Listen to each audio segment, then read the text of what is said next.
Okay, I'd like to call to order this meeting of the City of Nashua Planning Department for August 8th, 2019. Mr. Secretary, can you make the roll? Yes, Mayor Donches. Here. Mike Peterson. Scott Leclerc. Here. Adam Varley. Here. Edward Weber. Here. Alderman David Tenza. Alderman Marianne Mazzilagoya. Steve Ducrane. Present. Jerry Pucci. Here. Maggie Harper. Here.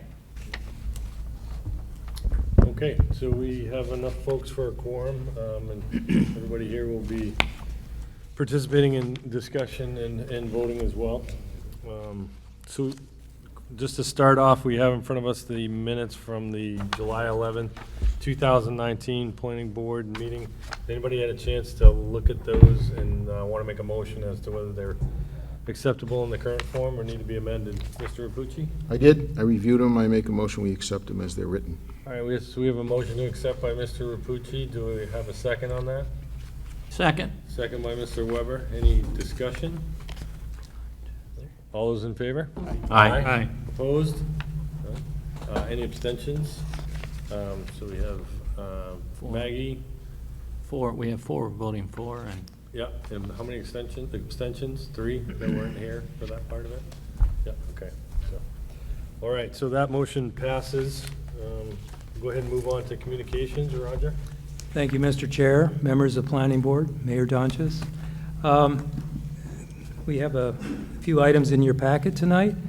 You have an amended agenda. I think the mics are a little I think it's echoey. too loud now. It's too loud, yeah. I didn't think they were going to work. Last time they didn't work, now they're too loud. Yeah, Linda, maybe shut yours off. Try. Okay, thank you. Your amended agenda is modified other business case number 2, which is petition to release facade easement proposed. They are asking for that case to be postponed. You also have a communication from Attorney Andy Perlman to that effect in your packet as well. There are 2 very important communications in both of your cases tonight on 110 East Hollis Street and the other application for 159 Temple. And it's a communication from Jay Minkara, the Director of the National Regional Planning Commission. And I would like to read that into the record, or take some time to read that into the record when the case is being heard. I think it's very important. It's one of the reasons, I think, for the regional director to write to you. It has a very important fact that the board should be aware of. That's all I have tonight. Thank you. Okay.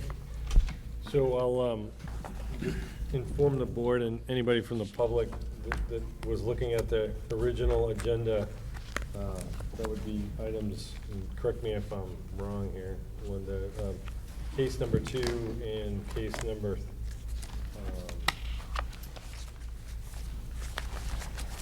4, and other business number 1 on the original agenda. Those will not be heard tonight. Those will be postponed to September 12th. So, any questions from the board on that communication? No? Okay. So, we're all set. All right. Report of committee liaison. Ed, anything? yes, the HDC had an application for 4 Greeley Street, which was approved. Okay. All right. All right, so I'm going to go ahead now, and I'm going to read through the procedure of the meeting here. So the procedure of the meeting and hearings are going to be as follows. After each legal notice of conditional special use permit, site plan, or subdivision is read by myself, the board will determine if the application is complete and ready for us to take jurisdiction. If we do take jurisdiction, the public hearing will begin, at which time the applicant or their representative will be given time to present an overview and description of their project. They shall speak to whether or not they agree with the recommended staff stipulations, and the board will have an opportunity to ask relevant follow-up questions of the applicant or staff. I'll then ask for testimony from the audience. First, I'll ask for anyone wishing to speak in opposition to or concern to a plan to come forward and speak. If you do decide to come forward, please come all the way to the microphone and state your name and address for the record. This is your time to express any concerns or questions you have regarding the plan. Next, I'll ask for testimony from anybody wishing to speak in favor of the plan. The board at that time may ask relevant follow-up questions of the applicant. The applicant will then be given a rebuttal period, at which time they'll respond to any concerns raised by the public testimony.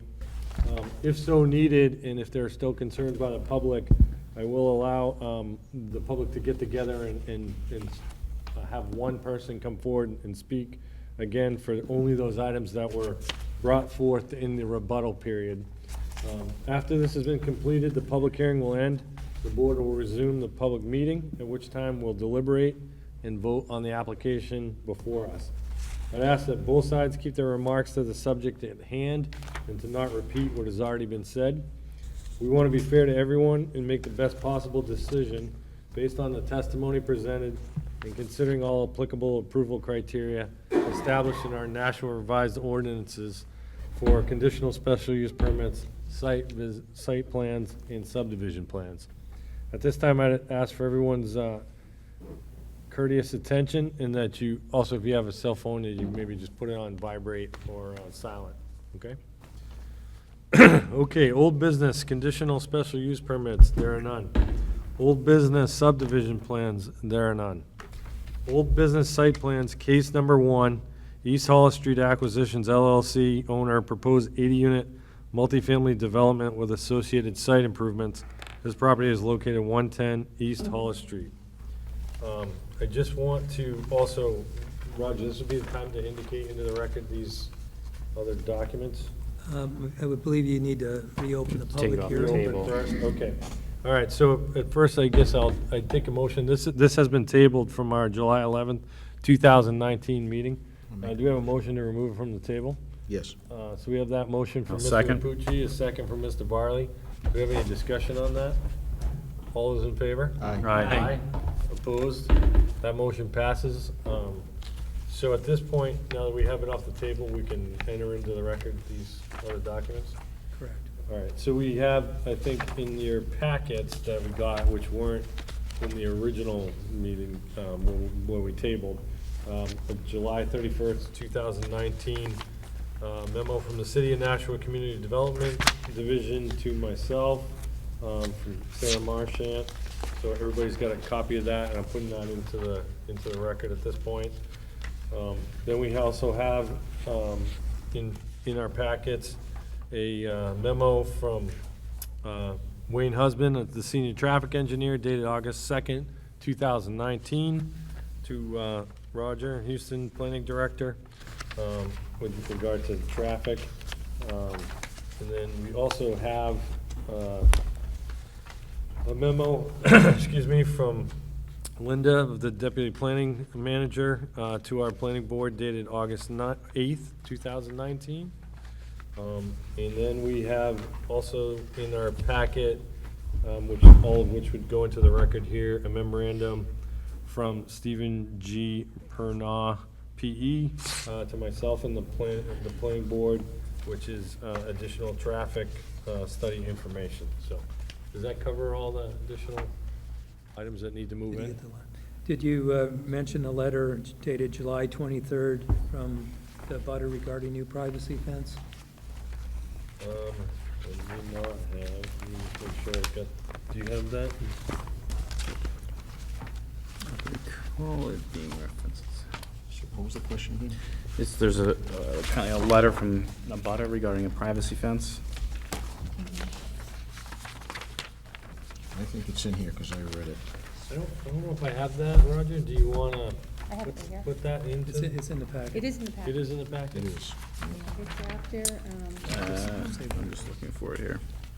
It's a letter from, it's a letter from City View Management, Inc., asking for a privacy fence to be maintained at 1.6 feet away from the setback for the property at 110 East Hollis Street. Okay. Just trying to find it here. Maybe we need a copy up here. Do you have a copy? I have one somewhere because I read it. Oh, you have it? Oh, right in the middle, okay, Yeah. all right. In between the traffic reports, Oh, is it in the traffic report? or in between, I think there's, Packets. Right before the East Hollis There's- Street yeah. area plan. Tim Cummings. Gotta find it. Right here. Can I see that? Okay. Not mentioned Cummings. Okay, so I'll also enter in, excuse me, a letter from City View Management, Inc., 32 Railroad Square, to the Planning Department, Planning Board, subject being 110 East Hollis Street, site plan proposal, the letter dated July 23rd, 2019. So we'll put that one into the record as well. There's also a memo from Tim Cummings, Economic Development Director, dated July 30th, and it's regarding the Ground Street parking lot. Is that one right after that? I have it. Which one? So, sorry. Yeah, pass it down if you got it. Just so I can read it in. I have it somewhere. sorry, which item you need first? It's a letter from Economic Development. Okay. Oh, here we go, okay. All right, I'll also enter in a letter from City of Nashua Economic Development to myself from Tim Cummings, Economic Development Director, dated July 30th, 2019, regarding Crown Street parking lot. Okay, is that all of it? That is it. Okay. You have some other items on 159. Some of them are similar, but you don't need to enter because they haven't taken jurisdiction in that case, so that's part of your record anyway. It's part of the new Right. record. Yep, Right. okay. All right, so we've got those in place. At this point, then I would ask, is anybody gone through this information and ready to take actual jurisdiction of case number one? Well, we already have jurisdiction. We already have it? Yeah, because we just tabled it. Because we Oh, took. so Yeah, we already already took had- it off table. Yeah, Okay. right. What we might want to do is open the public hearing again. Yep, I think we closed the public hearing on Correct. that. all right, so we we're just gonna make a have motion to that. open it? To open the hearing. Okay, so I take a motion to open that public hearing? I make that motion. All right. And I'll so we second have that a motion. motion by Mr. Rapucci, a second by Mr. Varley. Any further discussion there? All those in favor? Aye. Aye. Okay, so that motion passes. So essentially, we have it open now again. Okay, so I think we're ready to hear from the applicant on this. And specifically, you know, we'd like to hear about some of the new items that come into the package. Good evening. Greg Michaelitis from August Consulting, Willow Lane, Rye, New Hampshire. Yeah. I'm representing the project applicant on this project as well as the next item on the agenda. So we're excited to be back before you folks tonight. We think we have a great project. We know we have a great project, and we've been working really hard since we met with you. So what I'd like to do is just take a brief second and just kind of go back through some of the history. I unfortunately had a conflict last month, so I couldn't come, but I'd love to just tell you all the work we've done over the last 9 months. And what I'm saying tonight is not just for this project, but also next project, so I'll be brief. So I'll say it once, so you don't have to hear it twice, but everything I'm gonna say applies to both projects. Last December 2018, we met with city staff. Brian Tebow had one project. He had bought the Temple Street property and was looking at the East Hollis Street property. So we wanted to learn more about the TOD zone and what the city was looking for down there. We just brainstormed. We had a great meeting with the city. They shared a lot of information with us. We were provided a copy of the KW multifamily market overview study. That was a new study, October 2018. We're also provided a link to the 2004 East Hollis Street area plan. So we left that meeting, Brian and I, very encouraged, said Nashua's friendly, this is what we want to do. Brian had some great properties, let's go forward. We followed that up with the city on March. We went back again with conceptual plan. We had, again, I'm going to talk about both sites, but we had conceptual plans. We went back to the city staff and just, again, get their feedback. Hey, this is what we're thinking. They're like, yeah, we like it. And we talked about landscaping, parking, activity on Temple Street. We talked about architecture. Again, very positive meeting. The staff, couldn't have been more helpful. At that point, Brian released the civil engineers to go, geotechnical engineers, architects, did a lot of work. We went back and met with the staff, April 2000, with 30% plans. Again, we didn't want to get too far. It was a collaborative effort. We knew the city was invested. We were invested. We wanted a project everybody was going to be proud of. So we went back on 30% plans and talked to the city. Fire department was in there, police, engineering, everybody. Again, we took those comments, went to the next step, which was releasing everybody to design, go through the design phase, which we submitted in July. So we're before you folks in July 11th, Planning Board. At that point, and I'll take responsibility, may have been some miscommunication. I thought one of the conditions of approval would have been a traffic study. So we didn't do the traffic study. I know that was a hang up with the traffic and parking. We got your traffic scope, retained Steve Pernot. He dropped everything. Steve did a heck of a job, went through and addressed everything you folks were asking for. Got a very positive letter from Wayne Husband. So all I wanted to let you know is that we have done a lot of work over the last 9 or 10 months. We've tried to be as cooperative we can with the city staff. We've taken everything they've told us to heart, and that's where we are. So without boring you with anything more, what I'd like to do is have Michael Milowski from Allen and Majors go through the civil plans and what he's done since last time and how he's addressed some of the city comments. Have Rob Harbison talk about the architecture just briefly. You've heard it last time, but kind of go through it and again, talk about some of the marketing. I think, there was a little hang up. I did watch the video, so it's not like I'm coming in here blind. I watched it a couple times actually to make sure we were addressing all your folks' comments.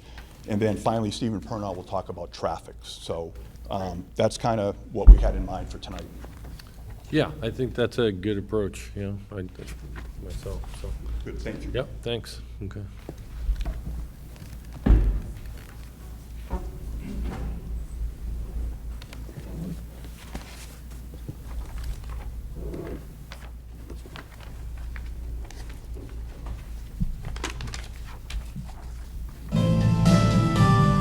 Well. We don't need that. There we go. All Sorry right. about that. Good evening. Okay, thanks. My name is Michael Malinowski. I'm with Allen and Major Associates, 400 Harvey Road in Manchester. I'm going to kind of go over some of the brief history on the Henry Hangar project because that was the last one that we had kind of left off on, and then I can get into more detail on the Temple Street project when you guys get into that project.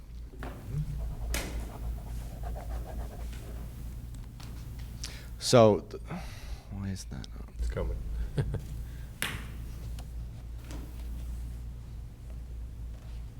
does not like that. All right. So the Henry Hangar project is to redevelop the existing Henry Hangar factory on East Hollis Street.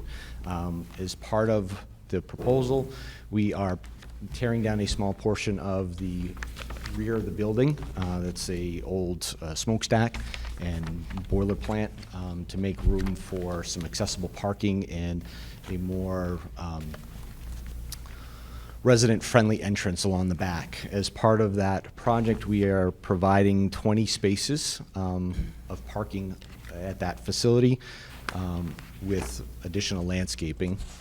As part of that, we are taking also a portion of the property that Brian owns along Temple Street and providing an additional 14 spaces. There is pedestrian connections between those two parcels along East Hollis in way of a sidewalk, and then transitions up to Temple Street as well for sidewalk. Both projects will have enhanced landscaping, which they currently do not have now. Stormwater on the site is handled via existing closed drainage on East Hollis. Similarly, it's handled via sheet flow on Temple Street. Yep. We have a reduction in overall impervious surface, so there's no there's no provisions for any additional stormwater on that. As part of the upgrades to utilities, we will have a new enlarged sanitary service and water service to provide sprinklers and domestic water for East Hollis project. It kind of covers the gist. We had gone through with engineering and received a round of comments. Prior to the last meeting on July, we had addressed most of those comments. We had received a letter from Joe Mandola at the city engineering office. There was 4 outstanding items relative to his review. Most of those pertain to addressing some easement work for existing sidewalks, which were all kind of conditioned on final building permit and certificate of occupancy in that project. All right. So you're okay with? We are okay with the staff recommendations. Yep. Most of which deal with items that need to be addressed prior to certificate of occupancy. Okay. Great. And I can turn it over to Rob, who can. Yeah, let's go through each of your presentations, and then I'll sort of ask for questions. Okay. Yep.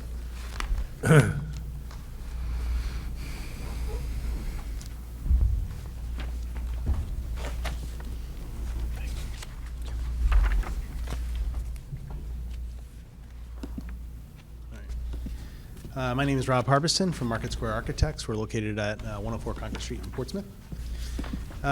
So I know we walked through this quite a bit last time. In general, we're trying to keep as much of this existing building intact as possible. Obviously, there's going to be some work to do on upkeep, repointing masonry, that kind of stuff. There's a number of sort of little miscellaneous one-story structures in the back here, which we are removing or proposing to remove as part of this project. But the bulk of the taller building will remain, especially essentially on the Hollis Street frontage. Primarily, it is residential units. The primary entry is in this back corner here. Part of that had to do with where we could locate accessible entry off the street. And so because of that, the common spaces are along sort of this leg of the building at that first floor. So those are things like business center, leasing office, yoga room, clubhouse, that kind of things. Typical apartment building amenities. And then there's an existing drive here in the bottom left, which we are proposing to infill with some landscaping, and then that will be a patio connected to the clubhouse space, which will improve that condition, we think, off of the street frontage. So in general, the exterior of the building will remain largely the same as it is today, and it will simply be cleaned up and put into better repair. We think that this is definitely a landmark building in the neighborhood and a valuable building, even though it's not registered as any type of historic property. It is a valuable building, we think, in terms of the infrastructure of that neighborhood, and we want to keep it. We also think it has intrinsic value relative to the marketing of this property for residential use. Loft-style apartments and these kinds of buildings are very popular, and that's part of the plan. I was brought into this project. I've got a background in civil engineering and planning in addition to architecture. And I was brought into this project in part because of the uniqueness of the transit-oriented overlay district. And it's interesting because it's a concept that's being implemented across the country, really. And part of that has to do with the need for housing. And also, for the first time in probably 50, 60 years, you have groups of people that are looking to relocate back to urban centers. And have walkable lifestyles. And the largest groups of those folks are elderly, retire age folks, people who are downsizing, and people who are starting out, millennials, who want walkable communities. And because of that, a lot of downtowns that have the infrastructure but maybe have lost the occupancy over time have turned to look towards transit-oriented districts. Because in the long term, we don't really want cars. We want walkability. We don't want sprawl. All of those things build walkable communities and mixed-use environments that are sustainable in the long term. Nashua, I would say, in their zoning is at the forefront of that, and I think, in my opinion, you've got a great planning staff that has really put the tools into your zoning to enable long-term health for your community, and that's a great thing. And what drives mixed use, what drives commercial base in a downtown is really pedestrian activity. The transit district is interesting because it partly will depend on long-term transit infrastructure. So you have bus lines. When we get to the Temple Street parcel, you'll see that we're adding a bus stop there. But this is also in proximity to what will hopefully at some point be a rail stop. It's in proximity to the rail trail, which we know is coming. And it's walkable to the community that it's in. The other interesting component of this project is that it's in an area where there are some missing teeth, let's say, in the fabric of the blocks. Temple Street is certainly one where we're infilling that missing tooth. In this case, the development will preserve a building that otherwise might lose its reason for being. And so it's always this chicken and egg game, right? You need pedestrians to justify ridership to support transit. You need transit to support pedestrians. And it's a balancing act. And so the transit-oriented district, when I read through the language of that, when I read through the language of the East Hollis report, which actually recommends a reduction in parking, it was very interesting because what both of those documents really got to was that exact challenge. And the purpose of the district being to generate that pedestrian base to support that transit. And at the same time, you need to balance that against reality. And so we've looked at these two projects very differently in terms of the groups that we're marketing it to. A number of, I've worked for developers in the past where if they have multiple buildings in a town, we did one building where they wanted only one-bedroom apartments. And we thought that was very strange. And so we asked them why they didn't want a mix of units. And the reason was because they had 3 other buildings in the town and they're trying to balance their overall portfolio. They don't want to compete against themselves for apartment users. And so in this case, we've looked at the two parcels very differently as well. Over on Temple Street, we anticipate that that would be marketed as market rate apartments to sort of the middle of the road. And there's a larger parking need there. This project, the Henry Hanger parcel, is going to be marketed much more to that demographic that doesn't want a car, that wants downtown walkability. And we think we have enough parking spaces to manage that expectation with this particular parcel. We think that this, the character of this existing building will lend itself more to that demographic. And we are finding increasingly across the country that there are a number of people, especially given the 21st century, the options that you have in terms of getting to and fro, the fact that we'll have bus lines, there will be a certain portion across these two properties of individuals who absolutely don't want a car, that want to be downtown and want to not spend on that. Especially we're finding millennials don't want to have that cost. And so that's kind of how we've approached this project from a marketing standpoint. I know last time we talked a lot about maintaining elements of the historic character of this property. We're definitely interested in that because it has, again, marketing value for how this apartment building will be themed from that standpoint.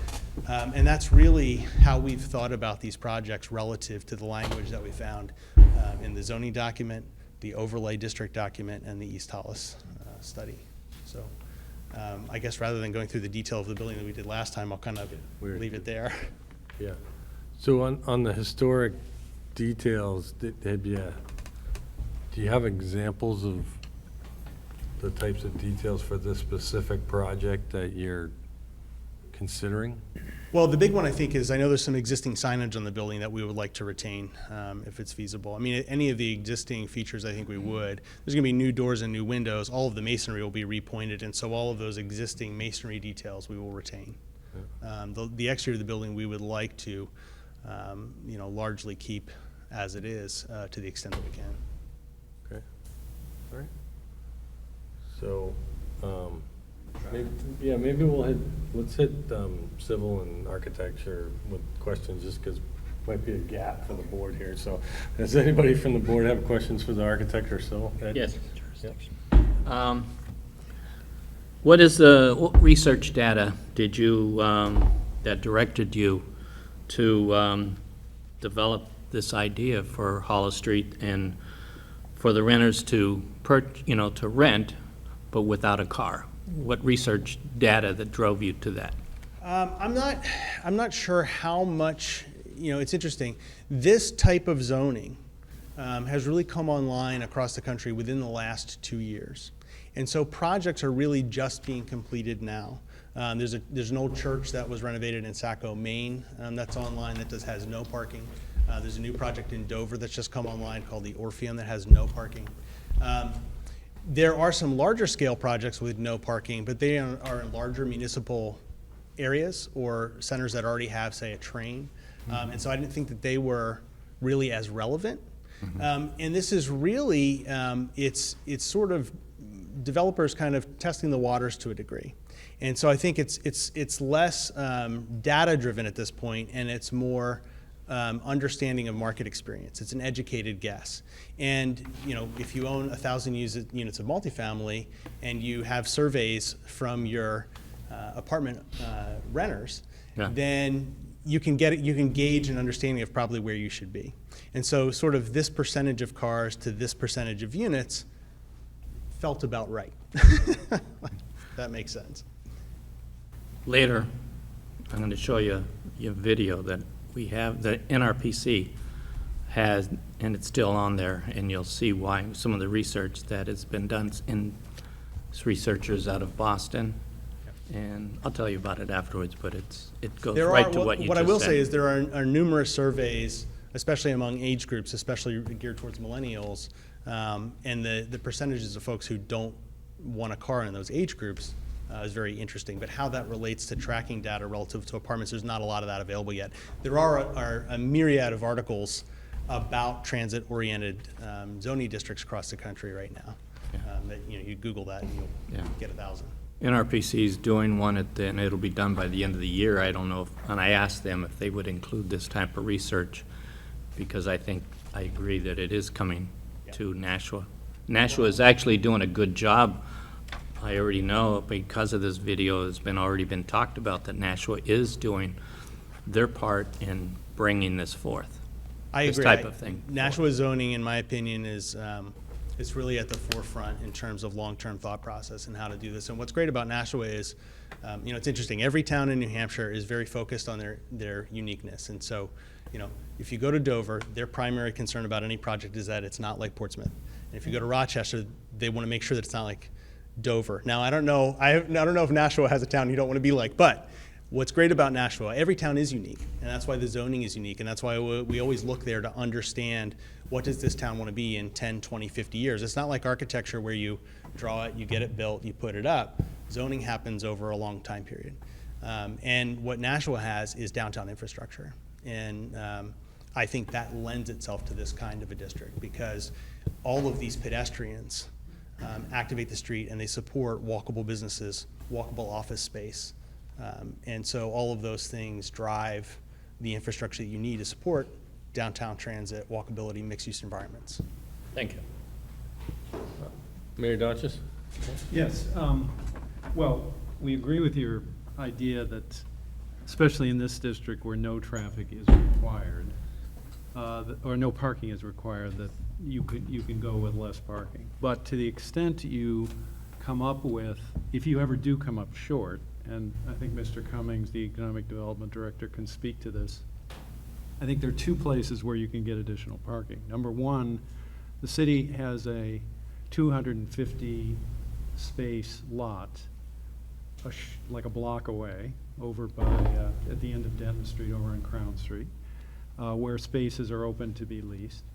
Number two, in other areas of the downtown, we have an overnight permit, overnight parking on-street, overnight parking for residents by permit, which we have used throughout the tree streets, recently expanded over by the Lofts 34 on Franklin Street to enable some of their people to park on Franklin Street. And the analysis of the planning department and of economic development shows that along Temple and the streets around there is more than sufficient shoulder space to enable overnight parking for at least 60 spaces, maybe more, in close proximity to your project. So to the extent, and we would certainly be happy, because we've done it elsewhere, to propose to the Board of Aldermen that the overnight permit parking be extended into the east side where there has not been a demand before, but now there may be. And to help anybody, or it's limited to residents, but anybody who wants to get a permit for $10 a year can, assuming this is adopted by the Board of Aldermen, which I believe it would be, can then park on the street if they wish. So I think there are ways that we can deal with the parking if you find out, if for some reason a few more spaces are required than you're actually providing on site. We agree. Thank you very much for that. We agree. We've discussed several of those opportunities actually with the planning staff along the way, and another one we discussed was the potential of some kind of a shared agreement at the future rail trail parking, which of course will be immediately adjacent and opposite sort of hours of what this would do. I'm very hopeful that actually the numbers that are anticipated are what we will see.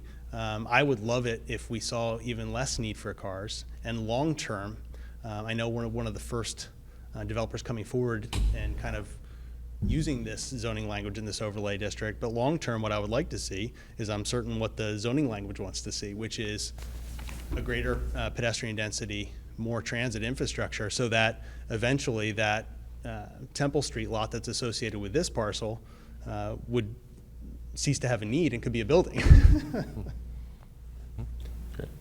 Mr. Chair? Yes. Yeah, he referenced the rail trail, and Yep. there's an excellent map in here that shows you where the proposed future railway station is.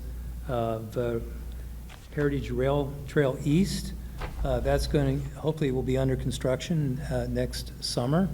That should be, it's expected to be completed when they probably open their doors to this. So there'll be excellent pedestrian and bicycle connection to downtown, as well as connectivity to the future rail station, as well as there's also connectivity for BAE employees to cross the river on the old railroad bridge.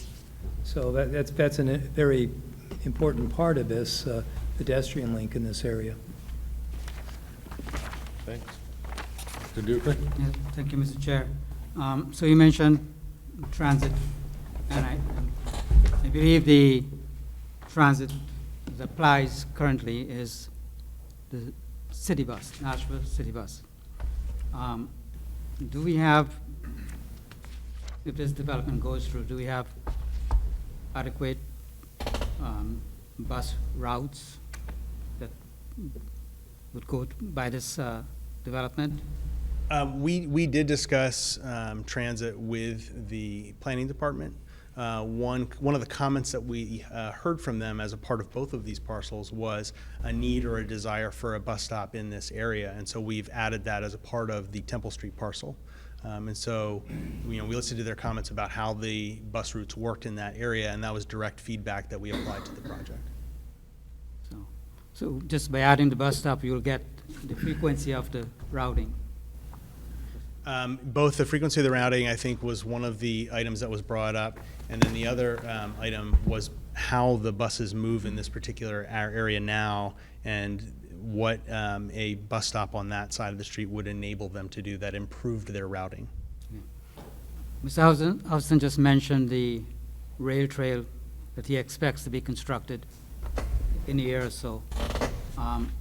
Certainly that is a direct connection to Main Street, right across from where we are.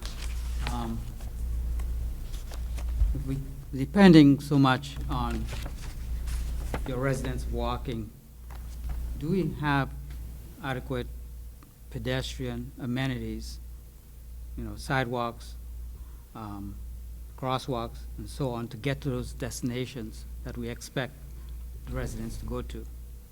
I believe that we do. I know for our two parcels, we are improving the sidewalks in both areas. That's one of the items that will significantly improve two things. One, safety immediately. Right now, it's kind of hard to tell where the pavement ends and the sidewalk begins at Temple Street. But even this sidewalk is in disrepair and will be repaired as part of this project. So immediately will be improving the safety of the area surrounding our buildings, but additionally, having real sidewalks in this neighborhood will immediately help pedestrian connections back to the other portions of the street. We will also have things like bike storage on the first floors of both of these buildings. And so we're finding more and more people want to run, walk, bike as part of a healthy lifestyle. And so those amenities, having that additional common space, even though it's not rentable, has real value to the renters and as an amenity to them in the buildings. And so that will, of course, incentivize that sort of downtown pedestrian connection. Other questions from the board for the architect or the civil engineer before we move on? Ms. Arbor? Just a curiosity question. When you speak about groups of millennials, have you looked at the group of millennials that actually live in this area and where they're working or where they may need to go? I'm just curious. I haven't. A lot of that information has been provided to us by our development team. They're really the people that kind of know their market in terms of who they're renting to, what other developers that they know in the area that have rented apartments in this area. I think that like I said, the Temple Street project is kind of more of a basic project. I think we would all be familiar with this market rate housing of certain square footages. I think this is more of an attempt to go where they see the market going. That there is this increasing demographic of folks who want a different type of lifestyle. And again, trying to balance, if you're going to have this many rooms across 2 buildings, trying to balance that so you can reach a broader demographic. Thank you. Anybody else for the architect or Mr. Weber? Maybe later. Oh, I thought he wanted. There is a crosswalk. You're asking to look for a bus stop close to yours. Would you be looking to put a crosswalk in with one of those flashers? On which, right now? Come on up and just, give your name and address again, thanks. Michael from Allen & Major Associates. Currently, there is a signal-actuated crosswalk on East Hollis Street. There is one there now. Right, but how far away from, are you looking to walk down to that, your tenants to walk down or go down to that? How far away is it? It's directly, it's roughly the middle of the Henry Hanger building. Okay. Is where it sits now. Thank you. All set. So the crosswalk is right at roughly at the intersection of Arlington Street. So, and we're proposing that'll be maintained. Yeah. We're actually improving the sidewalks in there to provide, right now, as you get past specifically that area where you've got control arms and cabinets, you don't quite have enough room. So part of the proposal is to actually make the sidewalk wide enough in that area so that you have full access around those Great. features. Thank you. I knew there was one there, just forgot where it was. Yeah, it's right at the Arlington Street. Great, thank you. You're welcome. Thanks. Mr. Abucci? Yeah, I'm not, my question may be more associated to the other project than this one, but it has to do with the traffic engineer's feedback. Is that something that you guys, and it has to do with the egresses and the turning in and out of the parking areas? Yeah, I think we were gonna bring We're them gonna up. hear from their traffic Brought them engineer. up, yeah. Well, the but- traffic engineer will come up, but Right. will he be the one who speaks to what they will and won't do, or would you want to handle that after he comes up? That's fine. Well, we'll go ahead. Make sure you, again, say your name. Greg Nicolaitis. We're prepared to go through all the comments from the city's traffic engineer. Yes. We'll get to it Yes. then. Thank you. Okay. Why don't we move forward with the traffic component? Yep, I think that'd be helpful.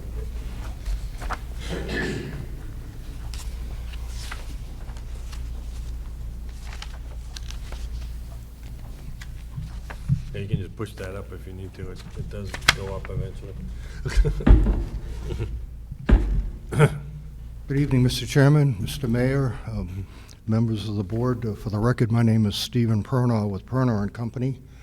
I thought what I'd do is just to give you a quick overview of our involvement in this project and the next one as well. You should know that back in the end of May, we published a traffic memorandum that included a trip generation analysis, and that was done for the purpose of filling out your TIR worksheet, that threshold worksheet.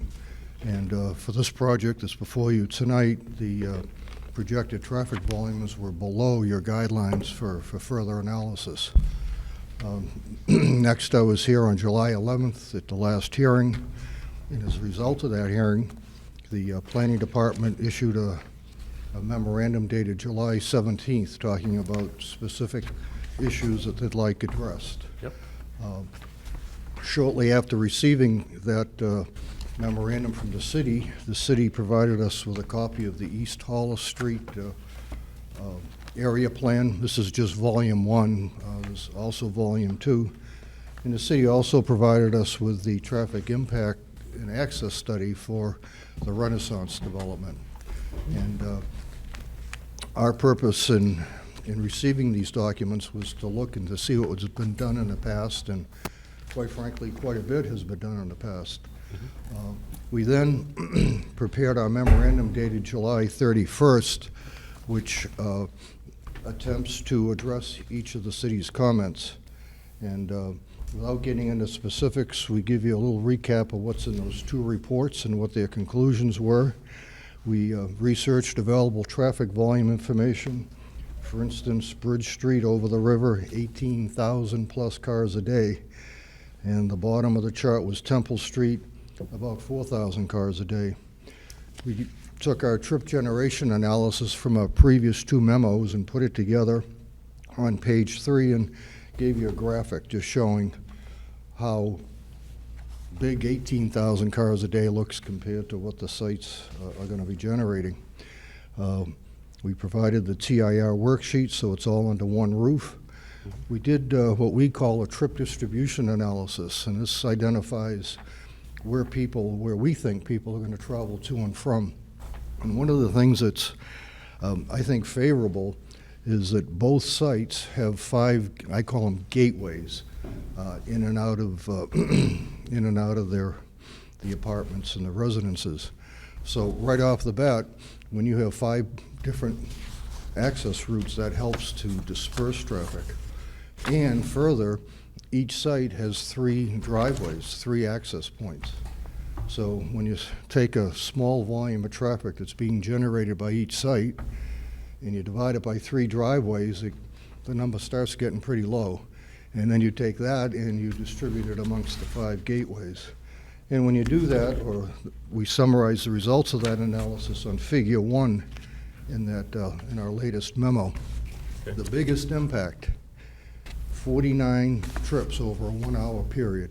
That's your worst case PM peak hour, and that happens on Bridge Street to the west. If you look at the individual site driveways, one has 24 trips over a 1-hour period, 29, 28, 8, and 19. That's obviously both sites together, because the comments that the board issued kind of talked about both sites. And rather than go through each specific city request, what I thought I'd do is just go to the letter that Mr. Husband prepared, dated August 2nd. He summarized it well. One of the concerns was East Hollis at Temple. And the city's question was, is it possible to get a left turn lane, eastbound left turn, for vehicles on Hollis to turn on at Temple? Today, that happens from the through lane, and as you know, that can back up traffic if you have somebody waiting to take a left. We did some field measurements. We obtained some plans of the intersection and prepared a sketch that, yes, you can fit in a left turn pocket at that location if you have 11-foot through lanes on East Hollis Street.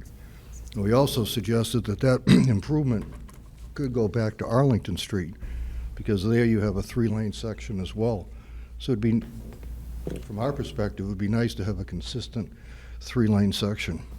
And then Mr. Husband goes on that although the traffic generated by these developments does not trigger the need for this, the city should consider remarking the existing pavement in the near future. The second major question had to do with Bridge Street and Amory Street. And again, the Public Works Division wanted to know about the feasibility of putting in a left turn pocket westbound, so people turning onto Amory could get out of that westbound through lane on Bridge. Again, we went out and looked at things, and what we determined was, yes, you could fit in a left turn pocket westbound if you were willing to lose the eastbound right turn lane, and if you were willing to lose on-street parking on Bridge Street. So that's really, it's a value judgment. I think the city has to decide, and Mr. Husband states that although this change is not triggered by the site-generated traffic, the city should evaluate the pros and cons.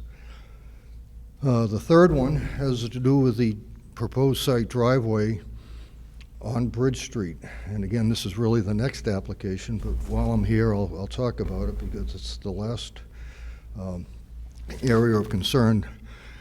The city or the Public Works thought it would be a good idea to prohibit left turn arrivals and prohibit left turn departures. So when we responded to that comment, we went back to our trip distribution analysis, and in the PM peak hour, if it was a full access driveway, we're expecting 5 left turn arrivals and 6 left turn departures. This is over a 1 hour period, so 1 car every 10 minutes. Our recommendation in this memorandum was to have it be a full access driveway, go out and monitor traffic operations after the driveway is activated. This is something the applicant was willing to do, and then make a decision. You know, is this a problem or is it not? We don't think it will be.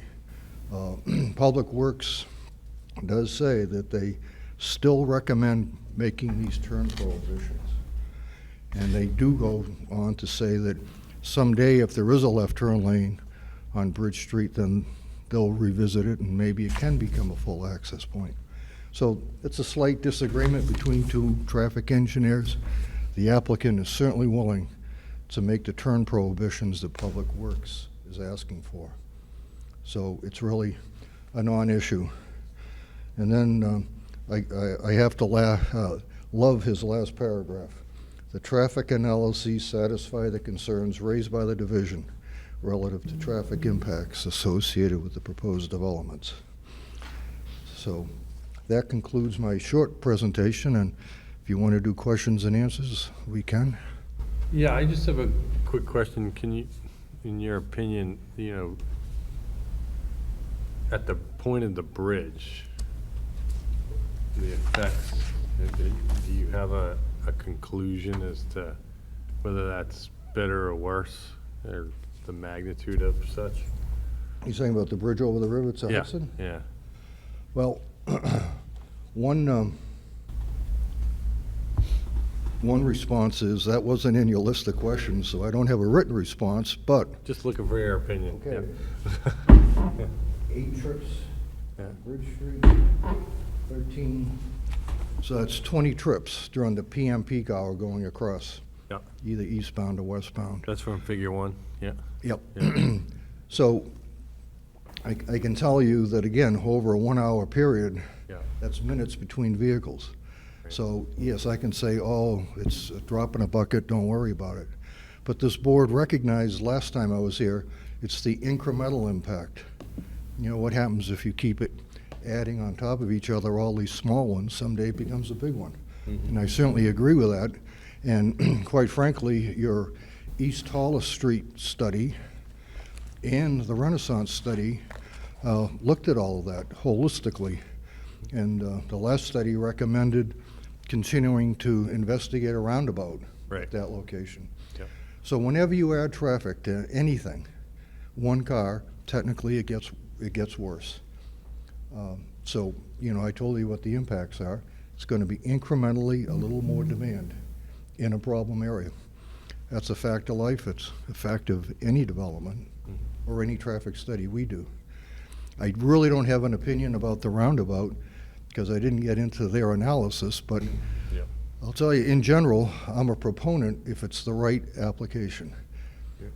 Roundabouts can work very well, but I have to qualify it, not everywhere, in the right application. Okay.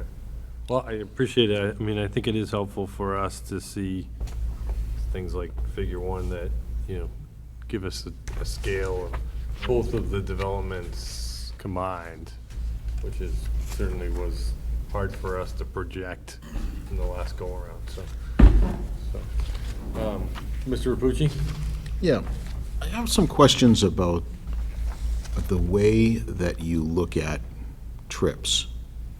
So when you speak about how many trips get generated, in my mind, there can be a much higher level of impact on traffic if it's a car that is interrupting traffic as opposed to a car that is flowing with traffic.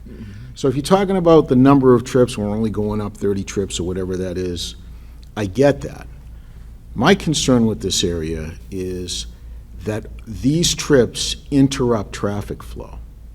That it's not like just a car driving by, it's a car that is pulling into traffic. And in my observation, which is a layman's observation, traffic works in waves, right? So all cars don't move and stop at the same time. Cars stop, and the chain reaction that you feel on the highway, right? Car stops up there, 50 cars back, you're stopping. That's the problem I have, and I'm not saying it's not addressed, but I don't know if it's addressed. So it seems to me like an interruption in traffic is far more of an impact in that area than just a car driving by. You see what I'm saying? I do. Is that something that in your profession you consider, or is it just the number of cars? No. When you look at an analysis of an intersection, let's say a site driveway intersection, you're right. When a vehicle leaves any site driveway, and let's say takes a left turn, because that's the toughest, you have to have a gap in both traffic streams. That's the one that has the least capacity or the most delay. Once it makes it into that traffic flow, then it goes from that problem trip that you described to one that they're just flowing along. You also mentioned the accordion effect. And that certainly happens when you have a bottleneck condition upstream. But again, once these vehicles get onto the major street, which of the 5 they're going, they're going to be part of that through traffic.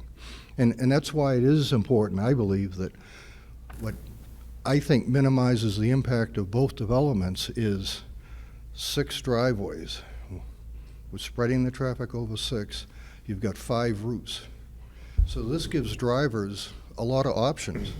Rather than maybe take a left out of onto Bridge Street, which your traffic division wants to eliminate, they could exit right out of a different driveway. And what you're going to find is people are going to make that decision depending on where they're going and when they're going. The decision at 4:30 in the afternoon might be different than at noontime. So I don't know, I think the best way for me to summarize this, and again, this is just my own opinion, that post-development conditions, you're not going to be able to tell the difference between post-development conditions and what's happening today. Even including the traffic interruptions? Yes. Okay, thank you. Yep. Other questions, specifically for traffic, or? Mr. Dukran? Yes, thank you. Mr. Pino, I read the latest memorandum that you prepared, and I compared with the request from the board from the last meeting, the scope that they laid out. I wasn't at the meeting, and I read the minutes, and they talked about a comprehensive study. And Mr. Husband had sent a an email to prior to the last meeting, talking about looking at the cumulative effect of both projects. And I read that as saying, take a look at total numbers and do a traffic analysis. And indeed, when you add the numbers, they do exceed the thresholds, leading to a full study. As you put together this last memorandum, I think it looked to me, all you simply did was take the information from one project and the information for the other one and put them together. The only total analysis, the only analysis did in total was to look at how the total number or numbers, the hourly traffic and the daily traffic, how those numbers compare with the overall street traffic. And you described that as, might have used the term minuscule, you might have used that. You produced a graph. Just that, we don't typically see that in a traffic report, but that was your way of looking at it. And then you did a trip distribution like you described, you know, saying there are 5 gateways or so, and so many will go this way. So my feeling, and I discussed this with Mr. Husband, Director of Public Works, as well as the mayor, said that this doesn't look to me like you did what the board was expecting. Because if you look at the total numbers, they do want you to look at the combined impacts. So I'm not sure if we are looking at that comprehensive impact to the roadways. Like for instance, the East Hollis Street, Temple Street intersection. I think you were talking about what Mr. Rapucci started discussing about the movements themselves, how the movements and the interaction of traffic, what impacts it would have, what levels of service. That's what I'm used to knowing. Is there a decreased level of service at that intersection, or at the Amory Bridge Street intersection, which is a signalized intersection, and can the current infrastructure they handle those impacts? I was hoping that's where this would have ended up. And further, the board scope talked about looking at a 10-year projection. You didn't address that either in your response. So, are you saying that it's not, even if you were to do look at the total traffic, because the numbers exceed the TIR thresholds, that you will not have decreased levels of service? All right, well, let me respond. Again, each individual project does not come to the threshold of the TIR. I agree with you, if you add both together, it does exceed that. Because it does exceed that is why we combined our trip generation on table 1, and which is why we did our trip distribution analysis, which is not required in the TIR, and we gave you figure 1, which shows the cumulative impact of both. Now, you also, well, the city gave us these 2 traffic studies. The Renaissance study generated 250 trips, comprehensive report. Their conclusion was, has minimal impact on the study area intersections, all of them. A site that generates 250 trips has minimal impact at all of their study area intersections. We're dealing with half of that amount of traffic. That would be the same conclusion that we would come up with. The other thing is that that development, I believe, has 2 points of access, a full one and then a right in, right out, if I'm not mistaken.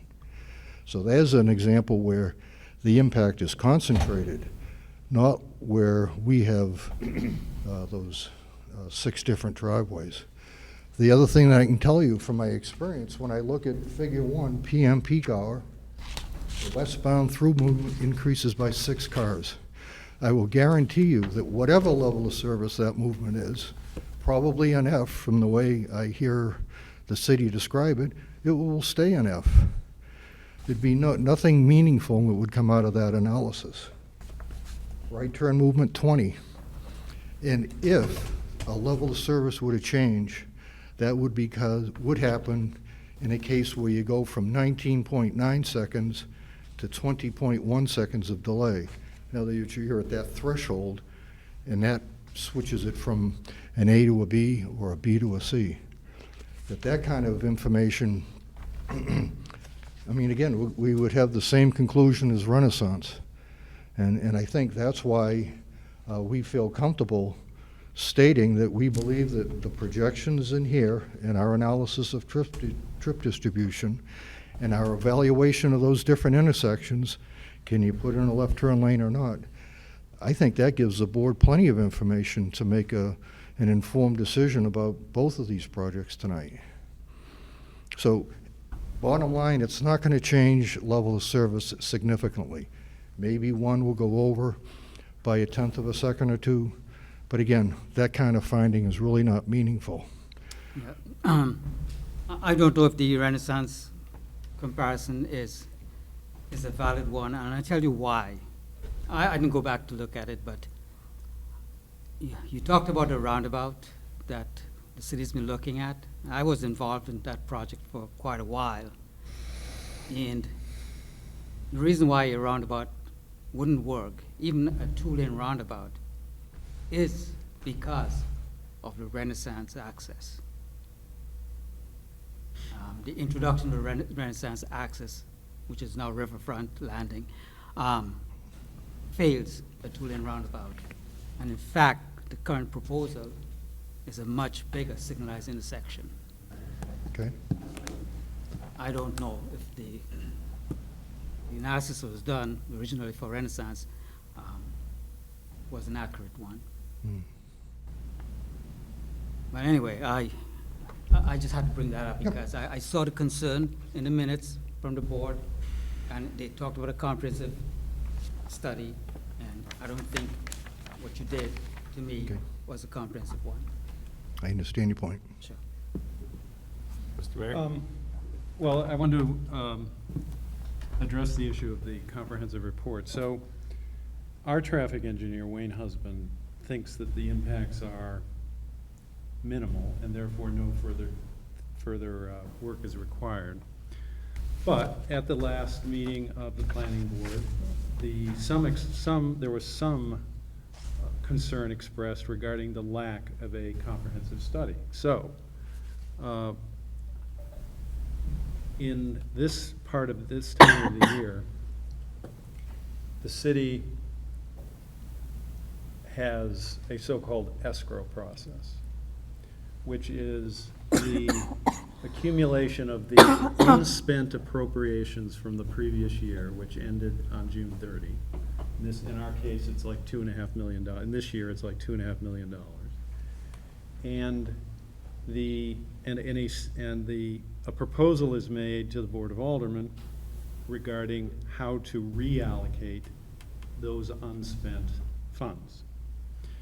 So in order to satisfy and take a deeper look at the traffic issues in this area, which are with the two through commuting corridors of Bridge Street and East Hollis Street. I mean, those issues go way beyond what this development could potentially. I mean, they might even be people who aren't even from Nashua at all.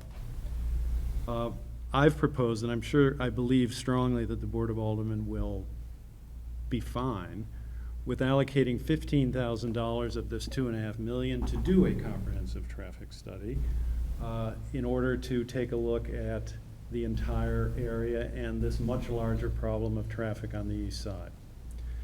And we will undertake that as soon as it's approved, which should be in a few weeks.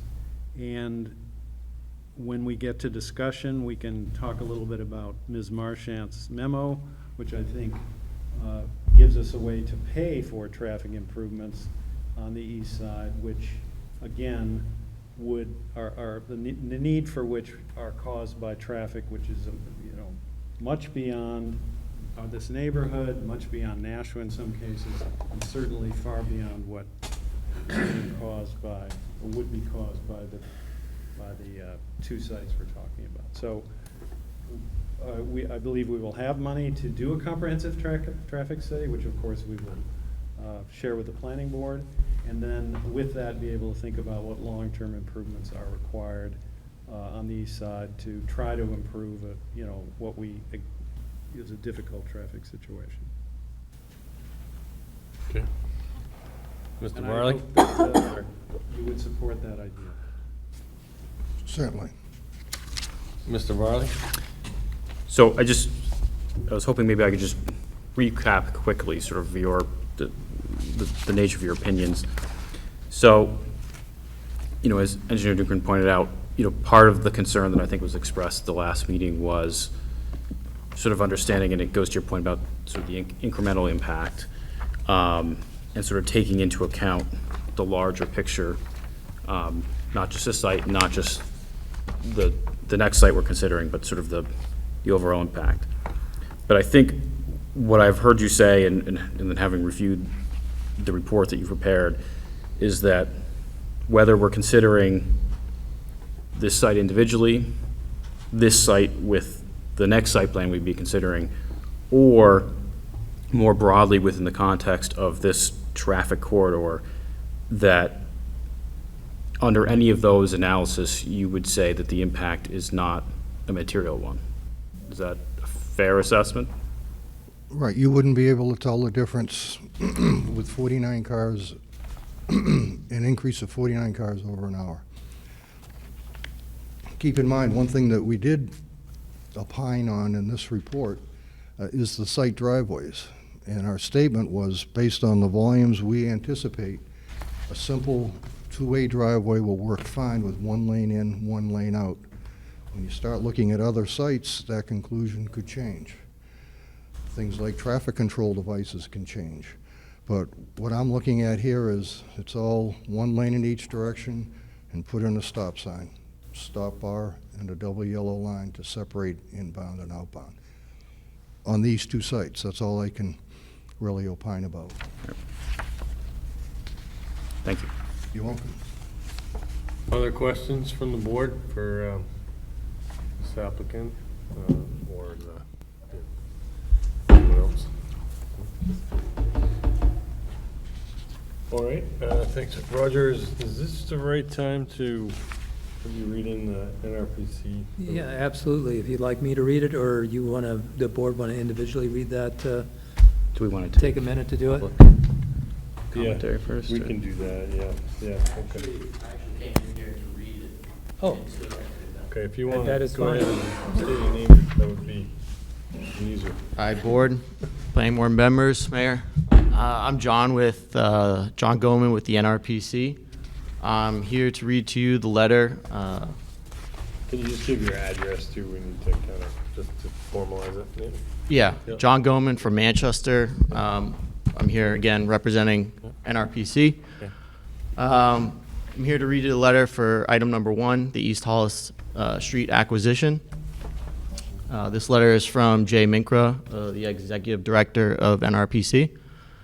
And it states, Dear Chairman Leclerc and members of the board, the Nashua Regional Planning Commission is pleased to have afforded the opportunity to review the site plan application of East Hollis Street Acquisitions, LLC, for the proposed 80-unit multifamily development in the former Henry Hangar building at 110 East Hollis Street. Redevelopment of this site into a higher density multifamily housing could be an important element in our long-term efforts to restore commuter rail to the Nashua and the region. As the board is aware, the project site is located in close proximity to the Crown Street Park and Ride, which is proposed as the site for the downtown Nashua commuter rail station. Should New Hampshire elect to move forward with the Capital Corridor project upon its conclusion of the project development phase, which is expected to begin within the coming year, the critical step will be to apply for federal small starts or new starts capital investment grants. by law, the Federal Transit Administration, FTA, is required to evaluate and rate applications for these nationally competitive grants based on the criteria that includes significant economic development and land use components with a particular emphasis on housing. The development of higher density, transit-oriented housing within walking distance of a commuter rail station site, therefore, would likely improve our chances of succeeding in obtaining federal funding necessary to advance the Capital Corridor project. We hope to see these comments help provide additional context for the proposed development and will prove helpful to the board in its deliberative process. Thank you for your consideration. Sincerely, signed, J. Minkra, NRPC. All right, thanks. Any questions for an RPC person? Okay. Go ahead. Sure, go ahead. Yeah. Again, for the record, Greg Michaelitis, thank you for your time tonight. I just want to summarize, I think where we think we are. We have a very positive planning staff report that contains some minor comments. We're confident we can address all those comments. You just heard from the National Regional Planning Commission. This project can help the city revitalize that area and assist with potential funding. I'm not going to repeat what they just said. If there is a concern with parking, you read, Mr. Chairman, in the beginning of the meeting, the applicant has agreed to work with the city to lease spaces if need be on the parking. Number 4, we're not asking for any zoning relief. We're doing what's by right in that zone. We're proposing projects that's consistent with the East Hollis Street study. You've heard Rob Harbison say that, and also the KW commercial study, which I'll just quote a couple pages. You know, the housing market is only, on page 2 of their report, the housing market is only in the beginning of a decade-long growth pattern. Page 2 of their report, only 31% of the housing in multifamily, which leaves room for growth while keeping demand high. Page 3, they talk about aging inventory. Page 3, they talk about, this is from their executive summary, the city could absorb in the next 5 to 7 years 1,500 to 2,000 new units. So I'm confident tonight, I have a lot of confidence in Steve Pern. I've been working with him for over 30 years. We're going to have a negligible impact. I think you folks have to have a broader discussion on if you're going to, absorb 1,500 to 2,000 units over the next 5 to 7 years. What's that do? I'm confident we've addressed what we're required to do. And then also, as part of the East Hollis corridor, we're going to be contributing both projects $21,800 in traffic impact fees. So that's not insignificant either. So that, Mr. Mayor, that would help pay for your traffic study, another $21,000. So just in closing, we've worked real hard. We've been at this for 9 months. We sat down with planning staff. We worked together collaboratively, architecture, layout, landscaping on both projects. I'm not going to repeat this for the next project, but in all due respect, we took a lot of traffic information and we had a month to turn it around. We turned it around.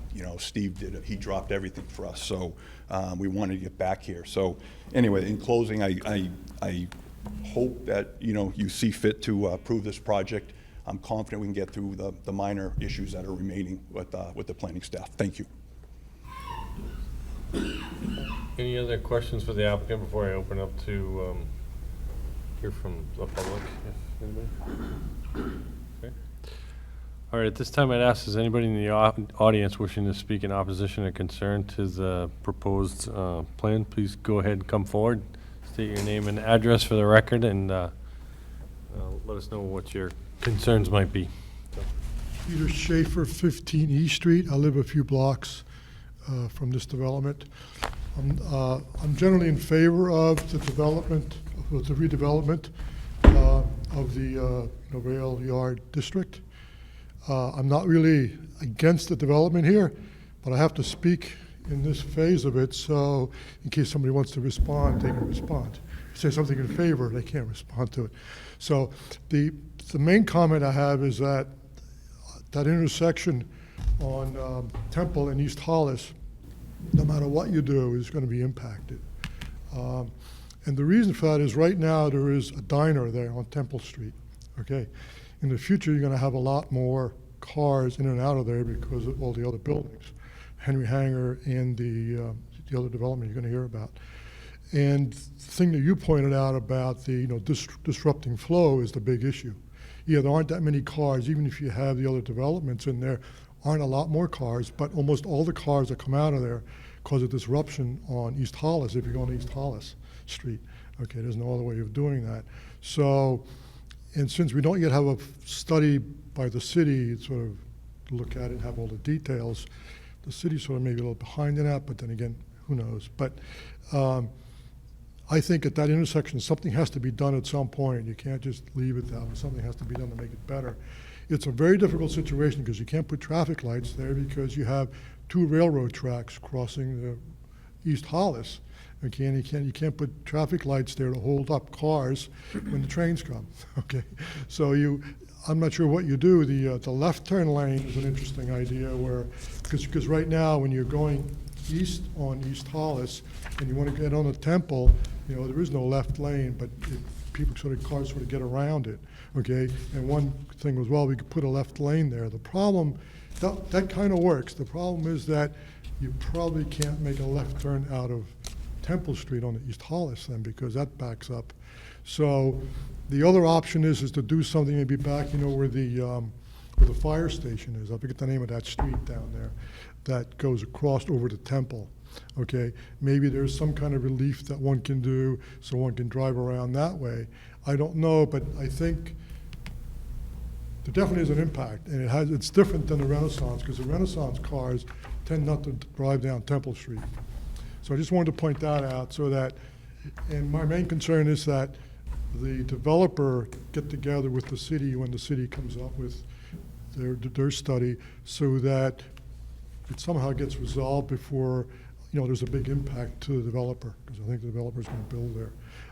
The other comment I wanted to make quickly was, the thing is that you can build apartments and decide not to provide parking to the renters, but you can't stop the renters from buying cars. So it does cause an issue because they can park wherever. They could park down two blocks or whatever. So you can't stop that. So one option is to park down by the. But if you charge them, they'll just park all over the place. Only comments I have. Thank you. Thank you. Thank you. Thank you. Anybody else wishing to speak in opposition or concern, please go ahead and come forward. Reminder to state your name and address for the record. Thanks. Lori Ortolano, 41 Berkeley Street. I'm not so much in opposition either, just some general comments, and I liked what Mr. Schaefer had to say because I travel in that direction often, and the left coming out of Temple Street is really very difficult. I'm glad to hear that you're looking at a more comprehensive study there. I'm wondering, when we talked about the bus routes and pullovers, are those, or when buses stop, let's say to do pickups, will there be pullovers for buses? Or will they be stopped in the road and will it stop traffic? I don't know where the bus stops are, and I haven't seen that, but I'm just curious about that. And for pedestrian amenities, are there any issues with winter snow clearance in that area with the walkways and all? It's a very narrow area with the road down there, and I'm just curious how we address that. I'm wondering how long the project will last when they start it, as far as the road impact when you're trying to travel through there, and also a little bit about who's responsible for paying for all this mitigation and the study. I just heard a little bit about the study, and there's some money. But when we address the roads themselves and the potential changes that might need to be made to these roads, and I came to a meeting where we talked about cutting up roads and having to patch them again and the expense of that. Do we share the responsibility, or is it fully on the city? I don't happen to know this at all. I just haven't ever really looked at a project, and I don't know how we cost that or what we do when we enter a building agreement. So I'm curious about that. I think the idea of this walking transit area and walkability is interesting because I have a 27-year-old son who's never owned a car, and he walks and uses bus and everything all the time. He's traveling all over Europe right now, but he's never had a car, and he really doesn't feel like he ever wants one. I have a 23-year-old that would die without his car, but there is a definite market for it, and it's an interesting project. Thank you. All right, thanks. Anybody else wishing to speak or opposition or concern, please go ahead and come forward and state your name and address for the record.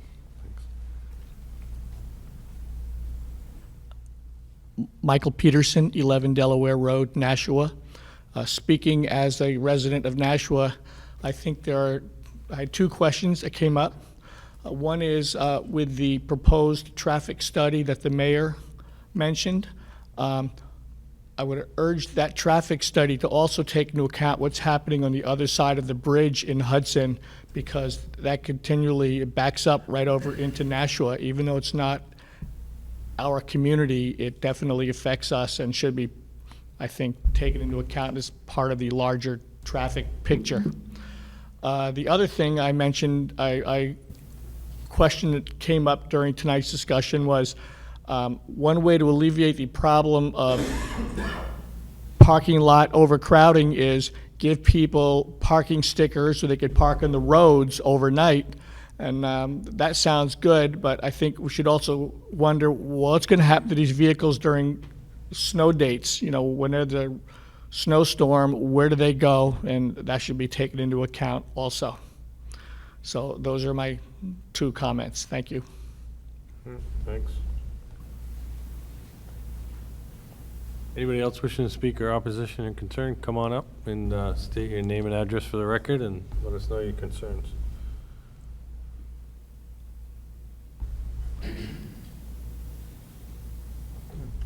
Hello, my name is Bob Keating from 5 Coburn Woods, and I'm speaking as a member of the Granite State Organizing Project, which is a community-based organization made up of religious, labor, and community groups that work for a better community. And I, like most of the speakers, are not speaking in opposition per se to the project, but more a concern about the lack of affordable housing, and specifically the demographics of the residents likely. And I want to preface those remarks by referring to a study that our esteemed mayor knows very much about. This was called The Affordable Housing for Nashua, the Problems and the Perspectives. This was done in 1987. So I just permit me, if you will, to put the context about what the hope is, that it may not be possible within this project, but I certainly want to highlight this. So this is from the page 7 in the report, and is how is affordable housing important? And I'll just read a number of the things. The affordable housing for all income ranges is essential to the future economic vitality of the city. Employees of businesses and industry must be able to find housing, or companies will move elsewhere. There have already been examples of companies that left Nashua for this reason. Affordable housing can help to maintain the diversity and social vitality of Nashua. And finally, affordable housing means families can meet other basic needs such as food, heat, clothing, and health care. And one final thing from this report, and this is from the policy statement that served as the mission for this task force. Whereas the City of Nashua is creating the Nashua Housing Task Force, has established the future availability of affordable housing as a primary concern for the city, whereas the use of undeveloped land in the city of Nashua represents a significant resource and an opportunity for the encouragement of affordable housing. And whereas, remember, this is 1987, whereas the city's developable land is rapidly shrinking, the Housing Task Force recommends that whenever the city of Nashua allows residential development to have more housing units that are permitted by existing or underlying zoning, the city should require the developer to set aside a percentage of the additional units gained for affordable housing. And it goes on to explain whether it be units themselves or some kind of in-kind donation of land or money toward this. So this is in 1987, and it highlights many of the kinds of things that I propose that is happening at this point in time. In terms of making it more current, there was an article in July of last year where the community development director, and by the way, we've had conversations from, in fact, today I spoke with Sarah Marchant. Members of the staff have been in close communication with her, and we appreciate the work. And again, this project is not something that we're opposed to, but we think that this is another opportunity. Well, Sarah Marchant was quoted in this article in the Telegraph in July of last year to say that it takes about an income of $37,000 to be comfortable in terms of a one-bedroom apartment. Now, I don't know about what the rates are here proposed for the two projects on East Hollis nor on Temple Street, but I do know, and I'm sure are aware, that the kind of income required to get to that is not easy for many of our residents. $10 an hour gets you to $20,800, which is a low, at the very low, extremely low income. And that would mean you'd pay $520 approximately for an apartment if you had a $10 an hour job. If you have a $15 an hour, you still would be under the 50%, which is the medium income, which is $70,000, so you'd be about $35,000. So right around what Sarah Marchant was saying. Mike Alfenberg in the same article, well, let me not just paraphrase what he said. The number of units, Mike Apfelberg is the head of the United Way. The number of units of new housing being built that are in any way, shape, or form something someone could call affordable has just dropped dramatically. It's just not being developed. So to move to conclusion is that communities of faith from the interfaith community here is on the last week in September are going to have services dedicated to affordable housing. I think there's 8 communities so far that have agreed to do that. There will be a follow-up meeting on October 20th, which will be held at Temple Beth, Israel, Temple Beth Abraham, focusing on this very important topic. So as I'm drawing to a conclusion, the land use code that we have in Norman Planning, it's good to have Roger here and the group to be able to speak to this. But I was aware I had the opportunity to serve on this committee. Now began in 2002 and finalized it in 2006. And one of the things that I was excited about, I was a representative for the nonprofit group at that point in time, was what was called inclusionary zoning, which is the very issue about in density. And I was unaware that that inclusionary allowed for more housing units than the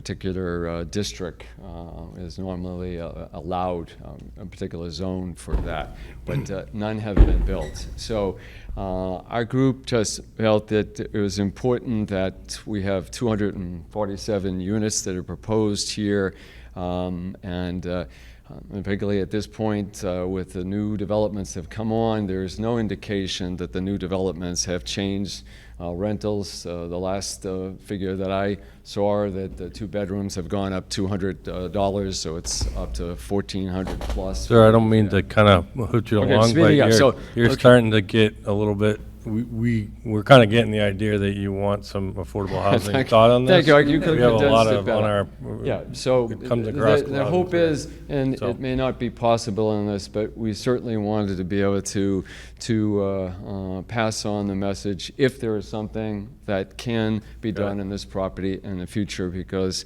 affordable housing has been and continues to be. All right. So, Appreciate it. Okay, thanks.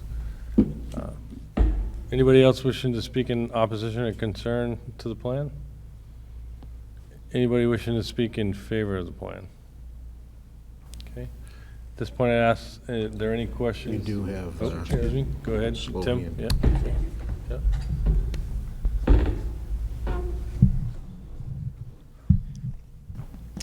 For the record, my name is Tim Cummings. I'm the Director of Economic Development for the city, and I am here before you to ask for your favorable endorsement of the projects for a couple reasons. And I sent a memo to you, which outlines the available parking that the city has.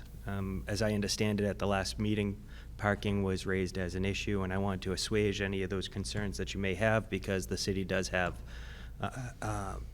readily available parking if the applicant wanted to take advantage of that. So hopefully that puts that issue aside. I do want to take a moment and address a question that was raised earlier relative to if there's any data out there that shows what the parking demand would look like. And I would suggest to you to take a look at a report that was just released last month by MAPC, Metropolitan Area Planning Council, a planning agency of some 101 communities of Metro Boston, and they released a report that says the perfect fit for parking, improving the ways developers and planners assess parking demand. And essentially what they did was they surveyed 200 multifamily complexes, apartments and condominiums across Metro Boston, and it came up with some pretty interesting statistics and some models that can be used in the future. And essentially what it outlined is these apartment complexes or these condominiums, these multifamily developments had a requirement of 1 unit, 1 parking space per unit as their requirement, and they found that there was about a 30% of overbuild, which essentially only 70% of the parking was actually being used. And so that is real data that you can use to rely on, to let you know that the direction that you're going in is in a good direction. In addition to that, that's extra cost that gets built into all these housing projects that I just want to kind of point out as to some of the reasons why the affordability is always often sometimes an issue. So it's very complex, and I understand that, and there's a lot of strong opinions on it, but I do think that we're trending in the right direction relative to how we're handling parking, especially because we know we want a walkable neighborhood in that area of the city. Finally, last point I wanted to make to you is I wanted to encourage you to move in this direction, because getting investment in certain areas of the city is very difficult. And this area of the city needs investment. It needs some attention, some positive economic impact. I would hate to see what happens at the Henry Hanger building happen, what we saw over by the Nashua River when Nashua Corp left, and we had a vacant building sit there for decades. We have an opportunity now to actually repurpose and breathe new life into that building in an expeditious manner, and I would want to encourage us to do that, because investment begets investment. It will help other properties and other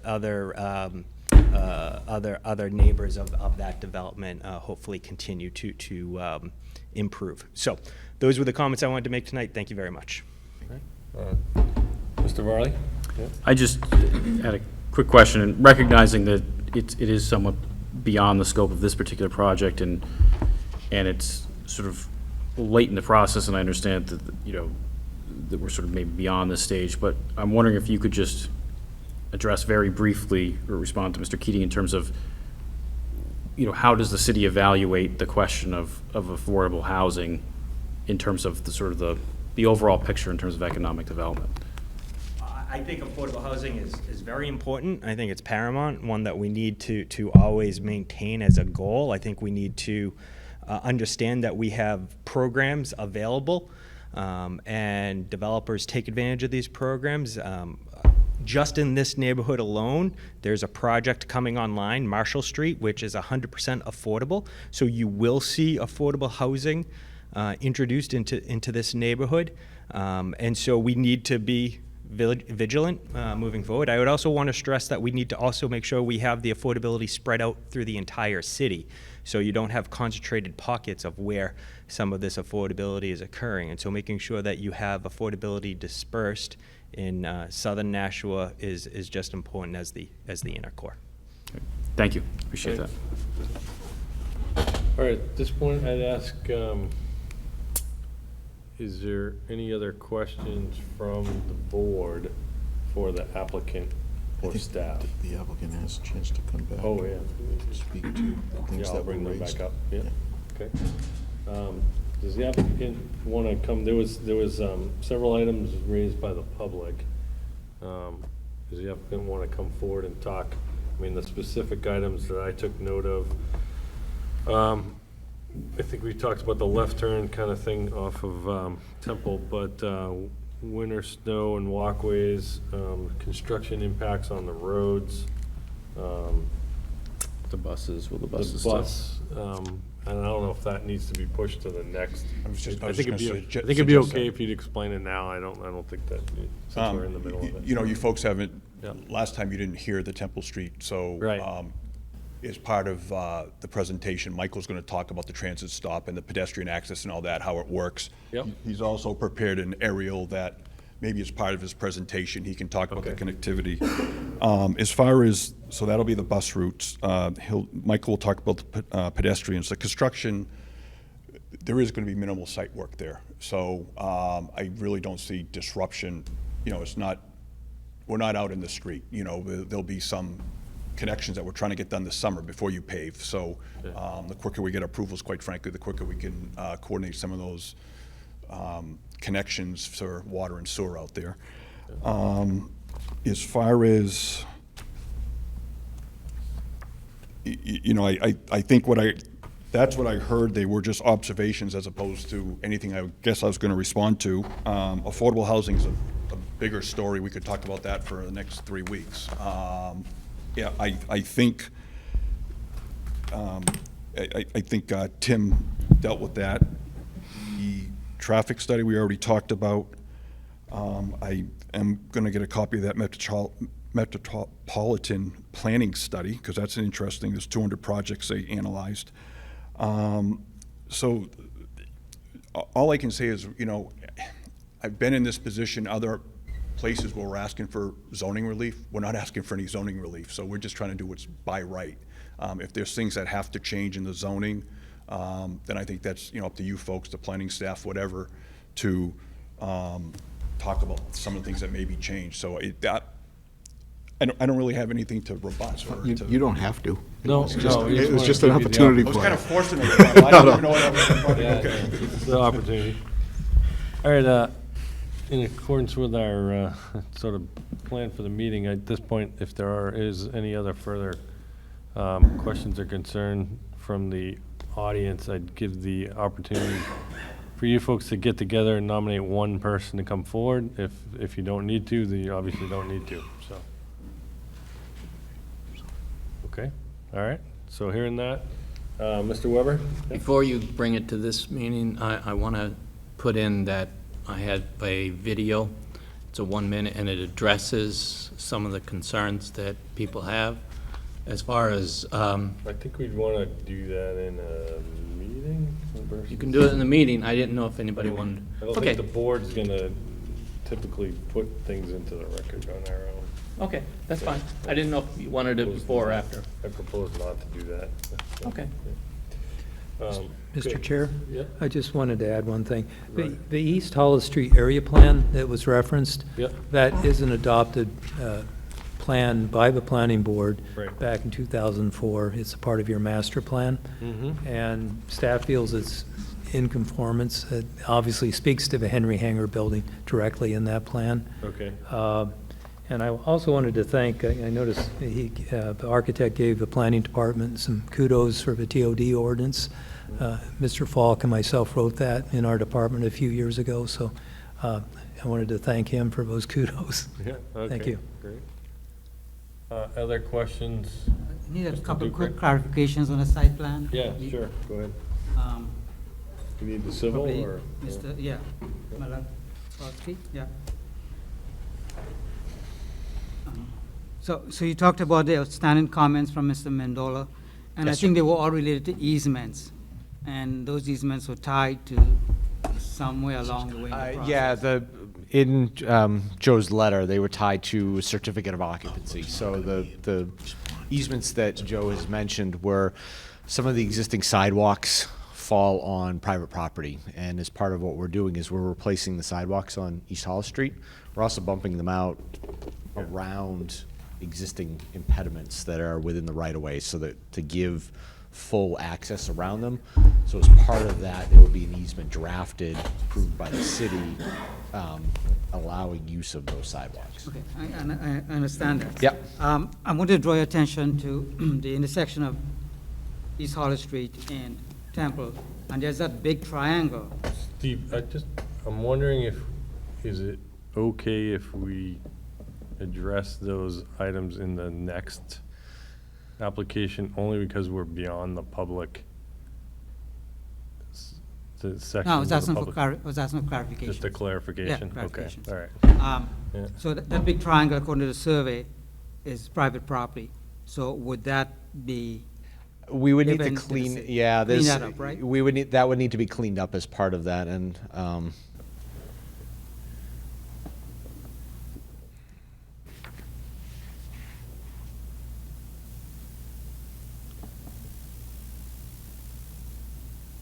to get to that.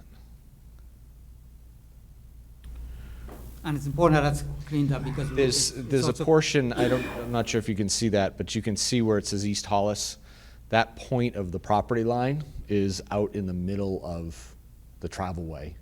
So there's a good portion of the turn lanes that turn onto East Hollis that theoretically fall within private property. Okay. So that's kind of some legal and easements issues that will need to be addressed between the property owner and the city. But And the city, our okay. intention is to kind of clean that up, moving On the projects plans. forward. Yep, okay. Right. And the other thing, I think what's outstanding, we are going to be dealing with two properties for this application.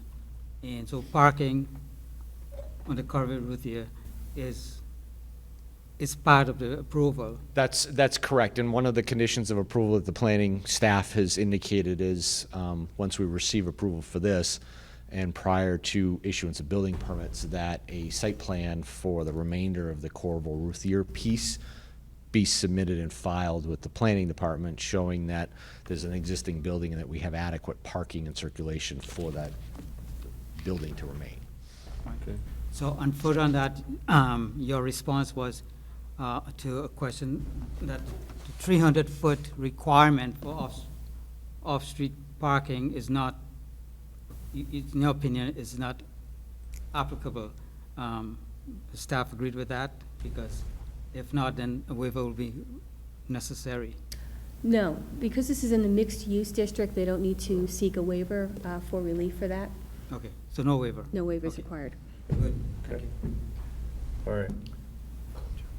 So, at this point. Mr. Chair?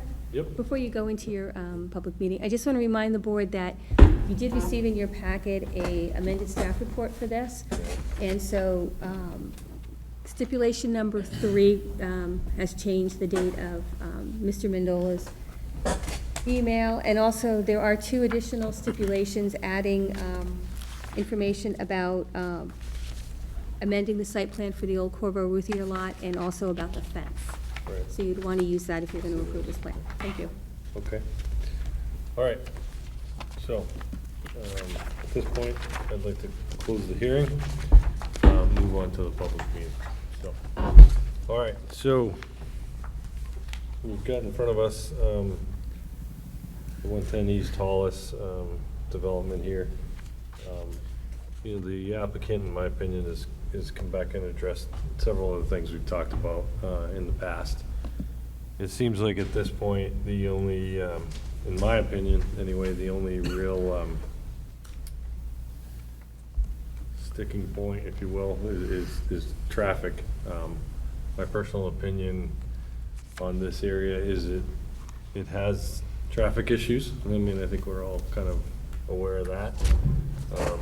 I don't personally think this particular plan in particular is really going to change the direction we need to go with as a city to deal with the issues anyway. But I'm welcoming any other discussion points, Mr. Rapucci. Yeah, I'm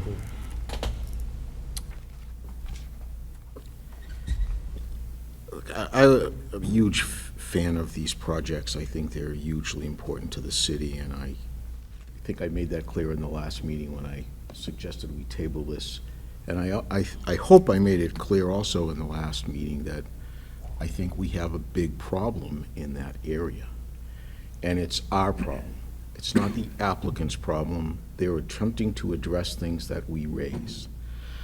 But just think for a second, and everybody has good interest in this. I realize that, and everybody wants this to go forward, but this is like a Field of Dreams thing. If we build it, they will come. If we build these buildings, the trail station will come. We'll get road development there. And I look at it like you cannot drive down that road right now. And to make my point, I look at the East Hall, the very documents that the city is referencing and the planning department is using as reference, and that the traffic engineer for the applicant is using to base his opinions on, was written in 2004. It was written 15 years ago. And in this document, it says, guess what? Exactly what we're saying tonight. For transportation, relieve roadway congestion by creating a third lane for left turns on Bridge and East Hollis Streets, by making signal improvements and implementing a future comprehensive access management study. This was 15 years ago. And we're kind of sitting here going, well, we need a traffic study. We don't need a traffic study. They did it 15 years ago. They told us we needed this before all of the development that occurred since then has occurred. So when I look at this, I look at our role as a planning board, and I look at number 6 on our site plan approval criteria, which is, to me, our role uniquely to make an evaluation on today's impact. I understand we want rail service down there. I know we have the rail station down there. I'm not concerned with parking. Parking, to me, is a problem that always takes care of itself. If a developer wants to invest in a property and not have adequate parking, and there's no adequate parking there, the development's going to pay the price for that. That kind of works itself out in my mind. But traffic doesn't work itself out. We are adding to a problem we identified 15 years ago, and I just ask, and I ask this constructively, not to put anybody on the spot. I realize the mayor's here, and engineering is here, and community development is here. These recommendations were done 15 years ago. Did anybody read this thing before we went ahead and looked at introducing all of these additional units in that area? That's an honest question, because it doesn't seem to me like we did. So I'm not going to oppose this. I mean, this is the way it's been working. I'm going to support the plans. But I'll just say again, at the risk of getting people in the city mad at me, we have a terrible plan for this. We should have been addressing this 15 years ago, and we didn't, and we're adding to it. I don't think we need a study. I think we need to at least do what we said we should do then. And I realize we have no control over that. I don't want to single out an individual applicant and say, you know, you're required to pay this much money, or we want this much contribution. I don't think that's for me to say. But I think overall, changes to the way the traffic is controlled there should happen now. It should happen now. The agenda item should be implement the changes that we thought we should implement 15 years ago to make this as tolerable a circumstance as it can be. And I still think it's going to be kind of intolerable, but I understand the general concept. We have to develop that area in order to entice the possibility that rail service will come there. I get that. And I don't like that, but I get it. So, I know I sound like I'm on a horse. I just think our board has a responsibility to address traffic. That's like the main thing on here that we have to address. And I am equally trying to address that. But, Mr. Mayor? Thank you, Mr. Chair. Well, I essentially agree with Mr. Rapucci, and I will get to that in a moment, but this is a project that is a transformative project that we're dealing with a neighborhood on the east side that has been suffering disinvestment, meaning nobody has invested over there, and there's just been deterioration, especially in terms of residences, for 50 to 100 years. I mean, what has happened over there in the last 75 years? We've seen these projects before. I remember when Ed Bryce, who developed Clock Tower Place, which was deteriorating to the degree, and maybe a greater degree than Henry Hanger is now, came in and said, you know, we could make that a residential conversion. And we could get, in that case, we needed 25 million or 23 million of federal money to do it. Really, that is a transformative project. And we went forward with that. We got the federal money. There was actually the same kind of concerns about that project. Not enough parking, you know, it went in 2 phases. We needed the city parking garage. In that case, there wasn't the overlay zone, so the ZBA, raised a lot of issues, and it was very hard to get it approved. But it was approved, and it transformed that whole city, that whole part of the city. And although it has taken time, follow on, we've seen the Cotton Mill and then Lofts 34, which have taken that decrepit, deteriorating area of the city and upgraded it beyond what we could have imagined 25 years ago. So now we've got the east side, and we in the city, the economic development, community development, have been searching for someone in that area of the city to invest in some of the existing properties to do a residential conversion, because what we need to introduce in that area to cause a neighborhood transformation are more residents. So one day, this developer comes along and says, we can do a residential conversion of Henry Hanger, which before they did whatever they've done was actually, I think, considered by the fire department one of the most dangerous buildings in the city. And we can take Corvo Routhier and do one step beyond anything that's ever occurred before in Nashua. Henry Hanger is a conversion. We've seen that before, but on the Temple Street project, they actually want to construct in a neighborhood like this from scratch new apartments, bring in new residents that way. Where have we seen that? And especially with architects and a design team like this one, experienced in Portsmouth, who are going to produce in this neighborhood a quality project. So this is a transformative project, just like Clock Tower was. Now, we have listened to the points that Mr. Rapucci and others have made at the planning board in the last, and it's good that these issues came up, because I think they will result in improvements that that I can describe. Yes, 15 years has gone by. The neighborhood hasn't changed that much. We haven't done anything, basically, or very little, right? But that East Hollis Street area study called for 2 things. well, a number of things. One was specifically a conversion of Henry Hangar to residential. I mean, it specifically calls that out more than once.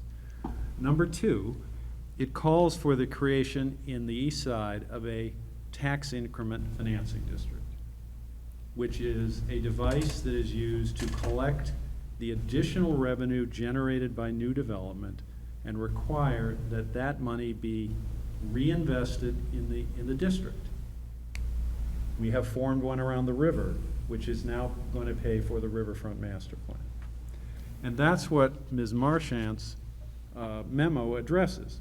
She says that we'd like to come before the planning board, that we want to now propose the tax increment financing district that is called for in the East Hollis Street area study. Maybe late, but better late than never. And we would like to propose this in a region that we would like to, she's going to come back to you on August 22nd to address this and start to talk about how this would work and the boundaries that we could form in the work session on August 22nd. I think the Board of Aldermen will be happy with it. And if we, in general, define the east side, what does it do? It would, if it's adopted before next April 1, it will capture all increase in value that occurs after April 1 of 2019. And it would say that that money will be reinvested in the neighborhood that's defined by the legislation, by the tax increment financing district, which would mean that we would capture the additional tax money that will be generated by these two projects. And according to the legislation, will require that that money be reinvested in the neighborhood. And how much is that? Just on these two projects, it could be 200, 250, 300. I mean, we don't know for sure, but all of the increase in the assessed value, the taxes generated by that would be reinvested in the neighborhood. Now, in the tax increment financing legislation, this is enabled by state law. You have to have an advisory board that consists of either residents or property owners within or just adjacent to the district, which we have over at the riverfront. So we would have a group of neighborhood residents and or business owners which would be advising the city as to how to reinvest the money in the neighborhood. Now, I think if we are going to adopt, we do not want, in my opinion, to adopt, a cars-only approach. And if we want a walkable neighborhood, a resident-friendly neighborhood, we have to think, yes, about traffic, but also about sidewalks, street trees, other things that make a neighborhood worth living in. But we can use the tax increment financing district to put money back into the neighborhood. But in order to finance the district, we need growth in property values. We need this development to sort of get this started. But if we can get this started, it is a transformative project because it will lead to other development, which can pay for traffic improvements and other neighborhood improvements that we need on the east side to really bring this neighborhood back. So in my mind, this is an important project for the city. That's why I came. One that we really should approve, but we should follow on with the other ideas, the comprehensive traffic study, the tax increment financing district that Ms. Marchand is calling for, in which we intend to improve the on-street parking, other things that will improve the livability of this neighborhood. And I believe if we take the right steps now, we can, in 10 or 15, or like on the riverfront in 25 years, see an entirely different picture over there. So I hope you'll approve this. I hope you will support us with respect to the tax increment financing district. We've heard what you've said. Thank you for raising these concerns because the neighborhood has been neglected. We have not done the traffic stuff. We haven't done the tax increment financing district, but we should do it all now. So with that, I would say, let's do this project And let's take these follow-on steps and work together with the Planning Board, the Board of Aldermen, Community Development and Economic Development to really make a big difference in a neighborhood that needs help. Other folks? Mr. Weber? Yes, at this time, I would like the board to watch 1 minute of a video that deals with people who walk, who want to walk, who don't want to own a vehicle. And this is what they're looking for. This is what the architect talked about. If I have it, I need, it's 1 minute. I'll give you 1 minute. Go ahead. It's a 24-minute video, but we're only going to watch 1 minute of it. Yeah. And this is where your music came from. Don't want to watch a minute. It's 11:51 is the start point.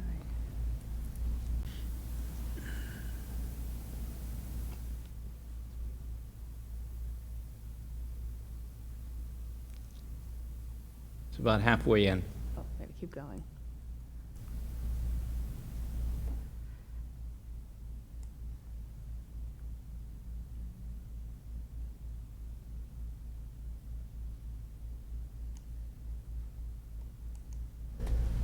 Think of the alternative tools, think of the alternative measures, recognize the reality of the demographics of the United States, which is that as we've grown and we continue to drive, something significant began to happen in about 2000.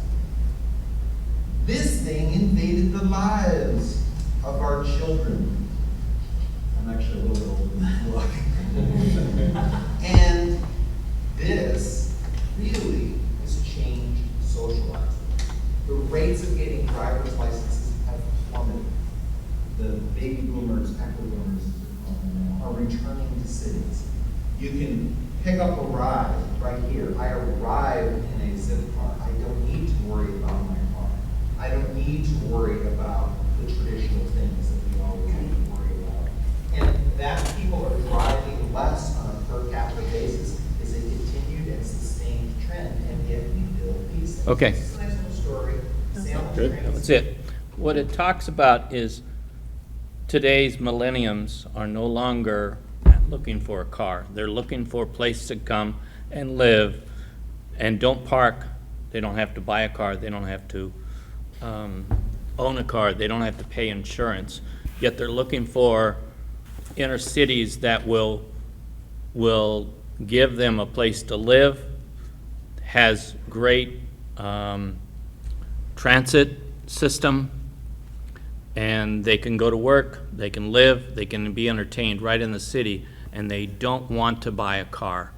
And that's showing per capita that it's going down as far as the amount of driving that they do. So this building fits those people, and that's happening predominantly in metropolitan areas today. This is an NRPC, as you saw, NRPC, Department of Transportation presentation. I would ask that the members go look at it. It's on the NRPC. It's called the Transportation Challenge. It's on. You can go on YouTube and you can look at it, but it's got a lot of information as far as what's going on today in all the cities and transportation, why people, you should not build more roads, you should build more transit areas and be more effective as public transportation, and look into that. The end of this year, I believe, John is going to be putting forth a housing study on the needs of Nashua, New Hampshire, or all of this region. So, okay. Mr. Worley? So I don't want to belabor the point too much further here, because I know we've talked about this for a long time, but I just wanted to say, I sort of agree with most of everything has been said. I think this is a great project in a lot of ways, and I love the vision of it. I love the vision for what this area of the city could become, and the possibility of rail and everything that goes with it. But I do think you're right, there's sort of a tension between that idealized result and then sort of what we're dealing with today. And as you said, I mean, there are real concerns, pressing concerns in terms of traffic right now. And I think, and correct me if I'm wrong here in saying it this way, but I think what you're suggesting is that, you know, with all of the positives and all of the remedies that the city is exploring, that what you're suggesting is we just need to put a little faith in, you know, the ability of the city and developers to sort of address these issues as we go forward as part of sort of this larger redevelopment of this area of the city. And so for that reason, I would say, you know, with the information that we've received from the applicant and from what we've heard from various different departments of the city, I'm willing to sort of exercise or to put that faith in you know, our ability to sort of address these issues going forward. But I agree, it's, you know, it is something that we need to work harder at. Mr. Duggan? Oh, go ahead. Okay. Mr. Chair, first I want to say, in 2010, we started looking at traffic numbers in the city and recognized the decrease, and we throughout the materials, and we attributed that to the recession that was occurring around that time. Since then, we have seen it picking up again. The projections that Mr. Weber is talking about, maybe they haven't reached us yet. So indeed, we are recording higher numbers now. Yesterday, I spoke with the mayor, and you know, I told him that projects that are deemed to be of the greater good to the city should be supported. But I also told him that I see a reluctance to want to talk about the traffic problems, some of which will be exacerbated by these two projects. I'm speaking for the other project as well. So let us not stop pretending that they don't exist. We kind of put in the cart before the horse here about coming in after with a traffic study and looking at funding for improvements like the tax increment financing and so on. But it's better late than never. So I take some comfort in the fact that the mayor will, you know, pursue these options, and I hope that he does so vigorously, because I don't think we want to have these projects go online and then to be told, hey, you guys should have done a better job. So, and the other thing that we have to be careful as a board is that, you know, there are other people looking on.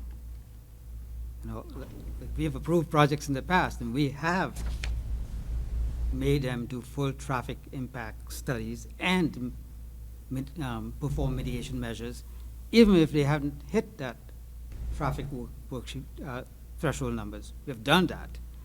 I've been sitting on this board for 20 years. I can cite a couple of examples quickly.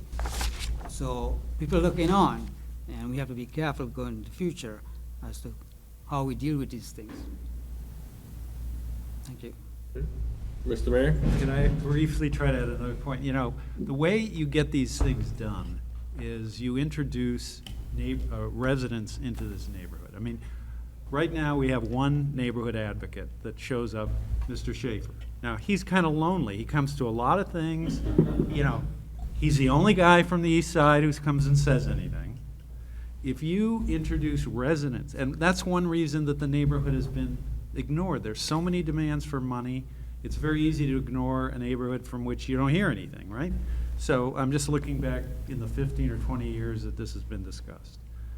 You put 240 units or whatever, you know, 400 residents over there who will say, hey, wait, you know, this intersection I have to drive through every day, this should be improved. All of a sudden, there will be more neighborhood advocates, and in addition to the financing mechanism I think we can develop, we will also have more people who are advocating that improvements be made. therefore, more improvements will be made. So I think we're at a place where if we do the right thing, we will see more demand, more activity, more improvement, and more people coming in and saying, hey, look, if we neglect anything, you got to look at this, or you got to look at that. So I think if we want to improve traffic over there, one thing to do is to introduce residents, because they will ask for traffic improvements. Okay. Mr. Rapucci? Yeah, I don't, I'm happy to hear everything that's been said. I think attention's on the right place. I want to point out one thing that we might, the only real dispute between Mr. Husband and the proposed traffic study, the traffic report from their engineer, is item C, which is, it's not really trivial, but it's not a major deal. Basically, if I was to summarize that, the applicant wants to have it be two-way when we're talking about the Bridge Street site entrance for the Temple Street site. Just to clarify, though, That's because I the know other site. it's the other It site, because is. we have been mixing them together, so. We have been. So this is actually, I'm going to speak to it right now anyway, because it's right in front of us. Yeah. It's the only thing that the traffic engineer brought up that he wants done one way, and then look at changing it back if it doesn't need it. The applicant would prefer that they are allowed to do it the way they want to do it, and then look at it 6 months from now and see if they need to change it. I just think we ought to go with the traffic engineer in this case, and the applicant already stated that they would accommodate that, so. Yeah, And I think I realize now I really should have waited for the Well, I next think that's application. okay. I mean, we're gonna obviously move through the two of them here, so. Okay, that's all I had. think, I don't know, Steve, do you wanna speak to your opinion on that? Right now, while we're talking about it, we might as well get all the talking out, I think. I actually view that as a real minor item. If the numbers are true, car every, how many minutes? 12 minutes? I don't see that being necessary. Quite honestly, the only reason I think it's important is because we asked the traffic engineer to put a ton of time into this, and he did, and this is his only recommendation. I just want to respect it. That's really where I'm coming from. It's not like I have an opinion that's one hot or the other. That's all. That's the only reason I'm saying it. Okay. All right. Here's a suggestion for the maker of the motion. The stipulation number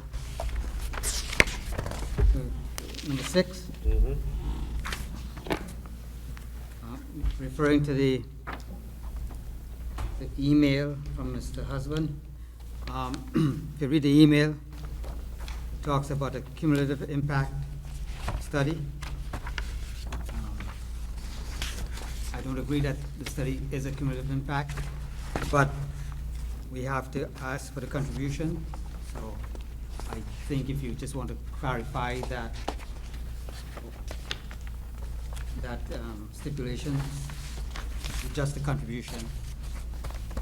Okay. The original email. Is on the original emails in the packet here. Are we talking about the August 2nd email? The June 17th. I've got it here. Yeah. You have that in front of you? You got it. Okay, thanks, Steve. Any further discussion on the board? Okay. At this point, I ask if anybody's willing to make a motion on this. Mr. Mayor? I'll make a motion that we approve the development with the stipulations of the conditions that have been suggested, including the thing that Mr. Rapucci mentioned. Okay. So we have a motion in front of us from the mayor regarding this item with the 10 stipulations as indicated by staff, with sort of an amendment to, let me summarize this, amendment to number 6 to indicate that it'll, that the contribution be addressed. Right, that instead of all comments, I think it's the request for a voluntary contribution. Okay. So we have that motion. Do I have a second on it? Second by Mr. Weber. Discussion? Just, I think you ought to read the actual technical definition of the case that we're voting on. Okay, You yeah. know what I'm saying? Yeah, so this is in response to, or specific to, let me get back to the page here. Good point. Get it right there. Just so, you know, because we've been talking about a couple different things. This is on our new agenda. It's It's still old business, number 1, site plan. Location 110 East Hollow Street. So this is a specific item at hand. All right. Do we have any further discussion on this item? Okay. I put it to a vote. All those in favor? Aye. Aye. All those opposed? None? Any abstentions? No, motion passes. Okay, thank you. All right, let me move on, I gotta find my agenda here. So we're gonna move on directly to,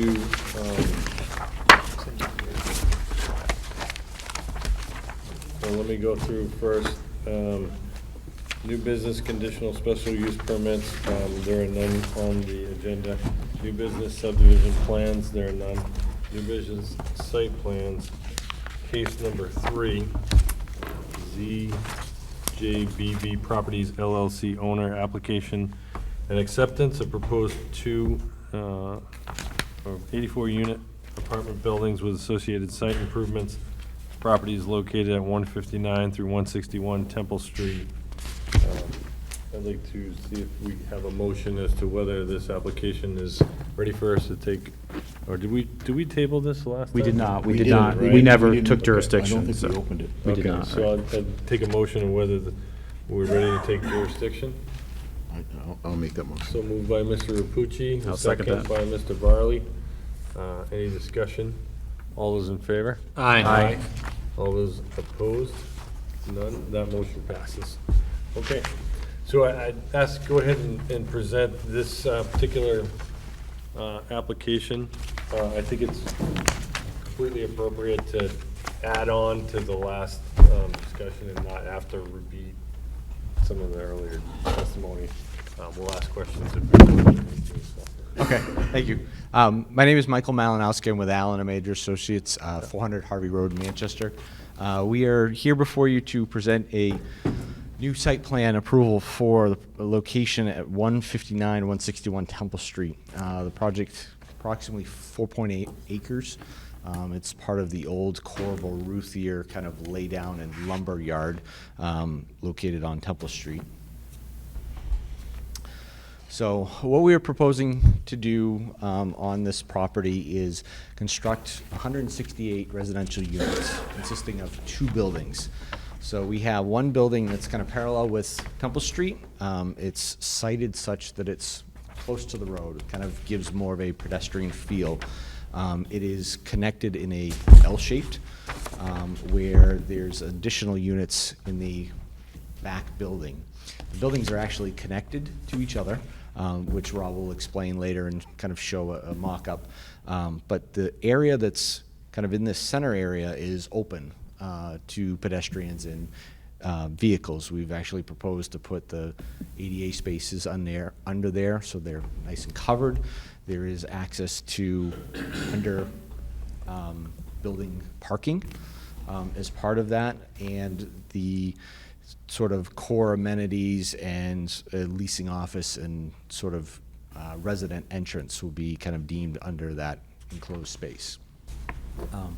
As part of the proposal, we are proposing a 252 parking space project. That's consistent with outside parking around the buildings as well as parking under the buildings. So we do meet the full criteria of the underlying zoning for required parking based on the number of units we are proposing.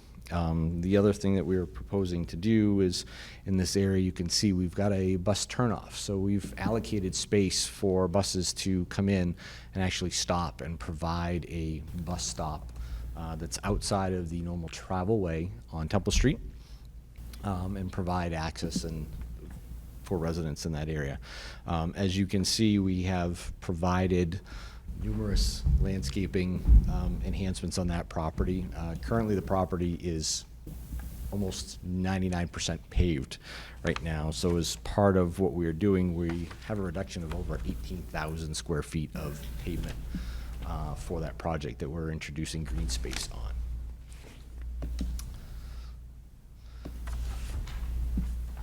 As part of that, we've also provided enclosed dumpsters per the requirement. Kind of get into drainage. So drainage currently on the site is non-existent. What happens is the majority of the water either flows kind of to the northwest across abutting properties, and there's actually a catch basin that's in this vicinity here that's connected out to the municipal system. The good portion of this sheet flows out towards the railroad tracks. So as part of our project, we've gone through a comprehensive stormwater management plan as required by the city and both by the state of New Hampshire under the Alteration of Terrain Bureau permit. We have made application to them. We've received a couple of comments that we are addressing and should expect to have that permit shortly. As part of the stormwater management, we've got closed drainage system being installed to collect stormwater. It is piped and pre-treated prior to discharge to a subsurface detention system on the property. We do have a overflow connection that we are making out to a structure out on Amory Street. We've had discussions with Joe Mandola and Steve regarding stormwater flows for the project. Our project shows that we have a reduction in both flow and volume for all storms up in and including the 100-year storm event. So our project will actually have a proposed reduction of stormwater that goes out to the municipal system. We have done test pits in the vicinity of the stormwater system that is provides a very excessive drain rate on those. So we have no worries that that system will drain and provide stormwater flows for the project.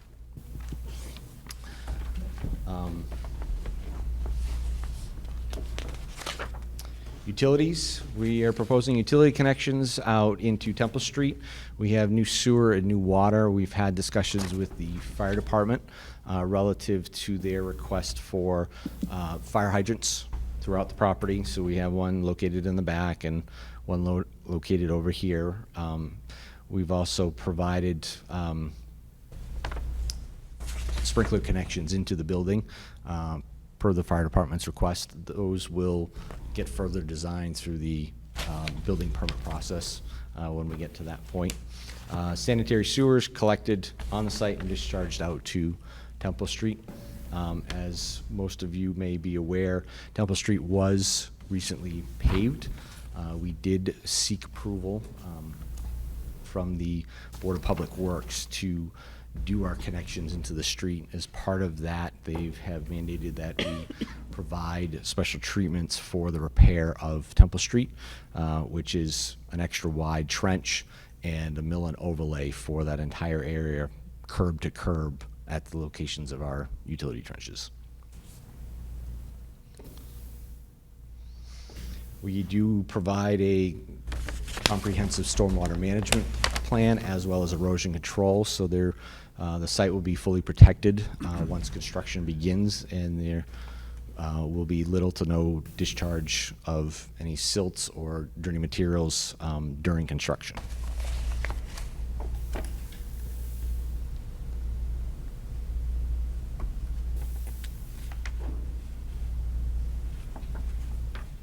Landscape. We fully comply with the city's landscape requirement for providing interior landscaping as well as island trees throughout. So there will be a considerable increase of greenery on that site as what currently exists.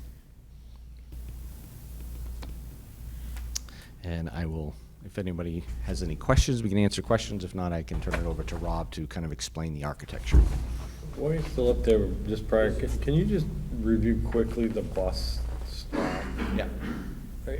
Just explain the bus movement, just quick. So it's turning in, off of Temple. So it'll be turning off of Temple. We do have sufficient width in that driveway for a bus. We've also run turning movements for full-size fire apparatus throughout the site. So we do have sufficient clearance. We have sort of made this longer than a normal bus, so that there is room for the buses to kind of turn in and get situated so that they are out of the travel way for the residents in that space. And then exiting? And then it would exit out towards Bridge Street. It could either exit out to Bridge Street, or there is sufficient room if it needs to, it could turn back through and come out back on Temple. Okay, thanks. That's something that we would need to kind of discuss with the bus company as to how their routes, or how they envision their routes being kind of manipulated throughout. Got it. Okay, thanks. Oh.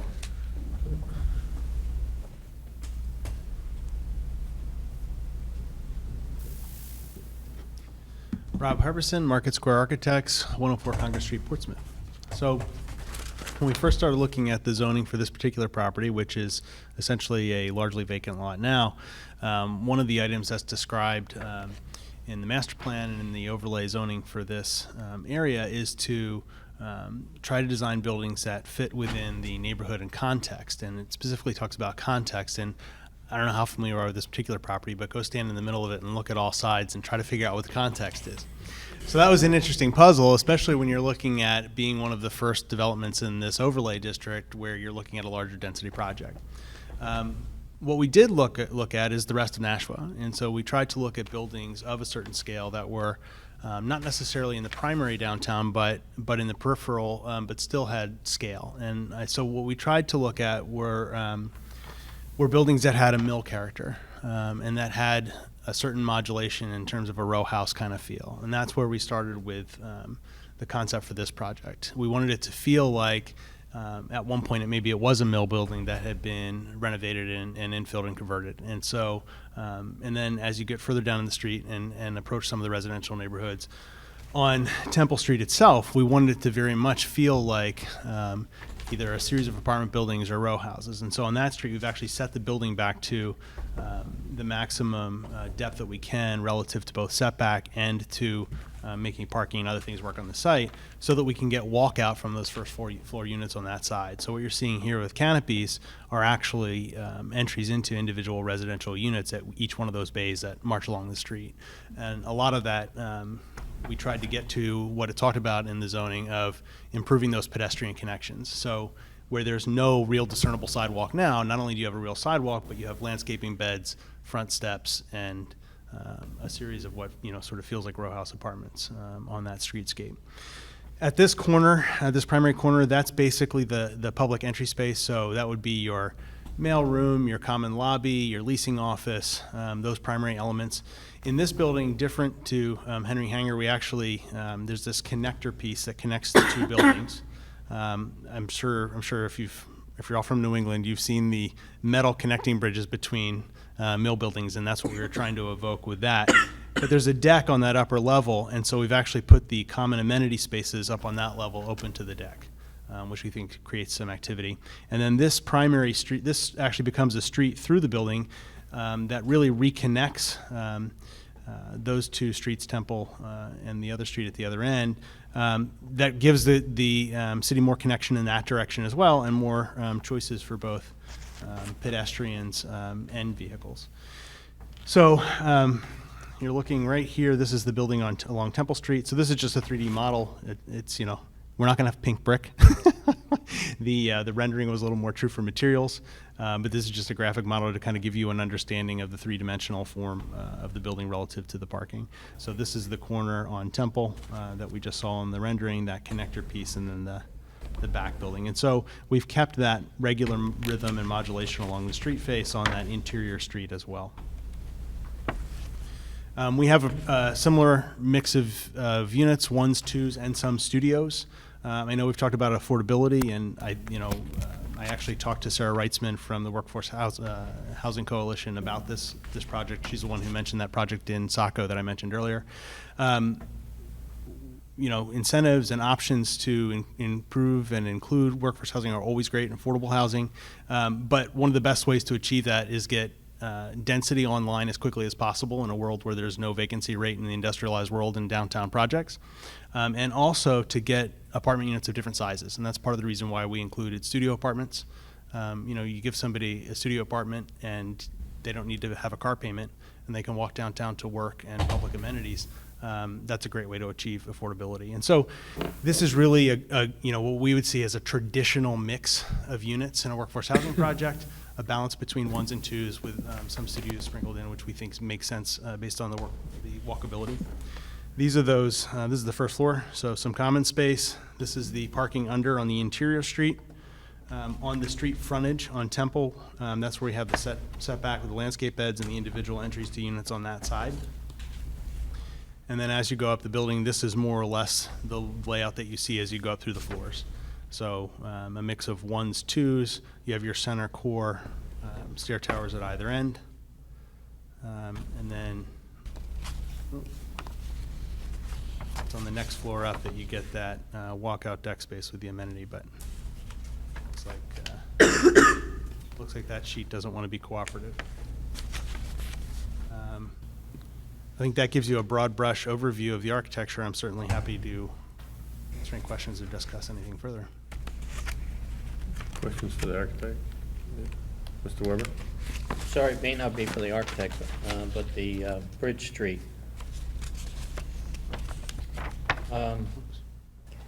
One question I don't know the answer to is, does Armour Street, when it meets Bridge Street, have a light, traffic light? I believe it does. Go ahead and step up to the mic too, make sure. Yeah.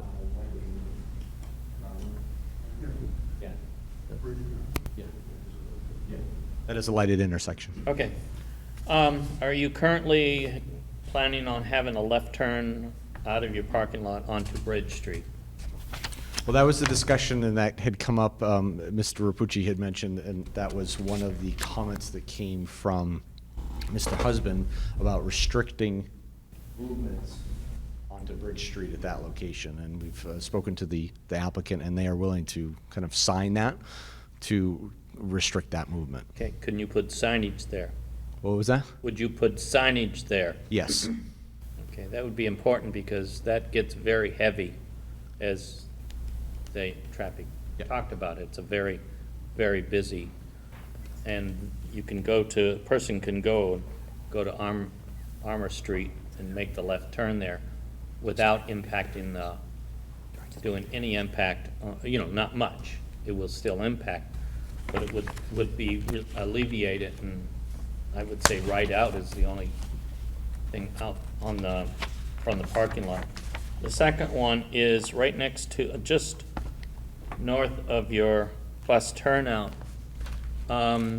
Those three parking spaces, would you believe that because you're looking for less people to come in and to have less cars and stuff like that impacting the city, and would those be good places for Uber, Lyft, or a taxi designated in front of where that bus is?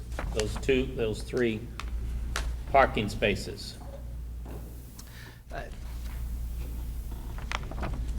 I guess I can touch on that. I mean, the other project, as I mentioned, is very focused on seeking and marketing towards a market where it's specifically focused on people who maybe don't want a car. This is a much more traditional approach. And again, that goes back to that balance between the two sites and the total portfolio of units here. So here, we meet the parking standard. There would be enough people for every unit could have a car if they wanted to.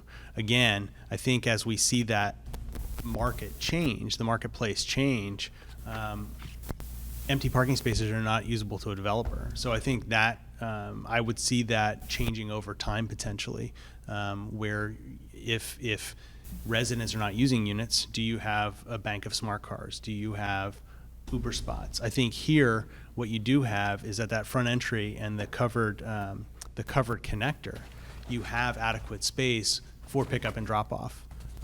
In spaces that's relatively straightforward.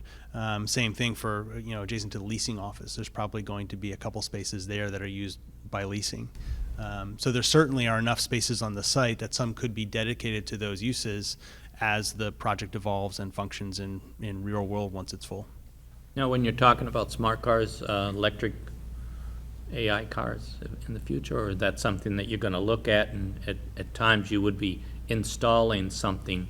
I think I meant zip cars, but but I think all of this is rapidly evolving. Yeah. With technology and just the demands of people who live downtown. Right.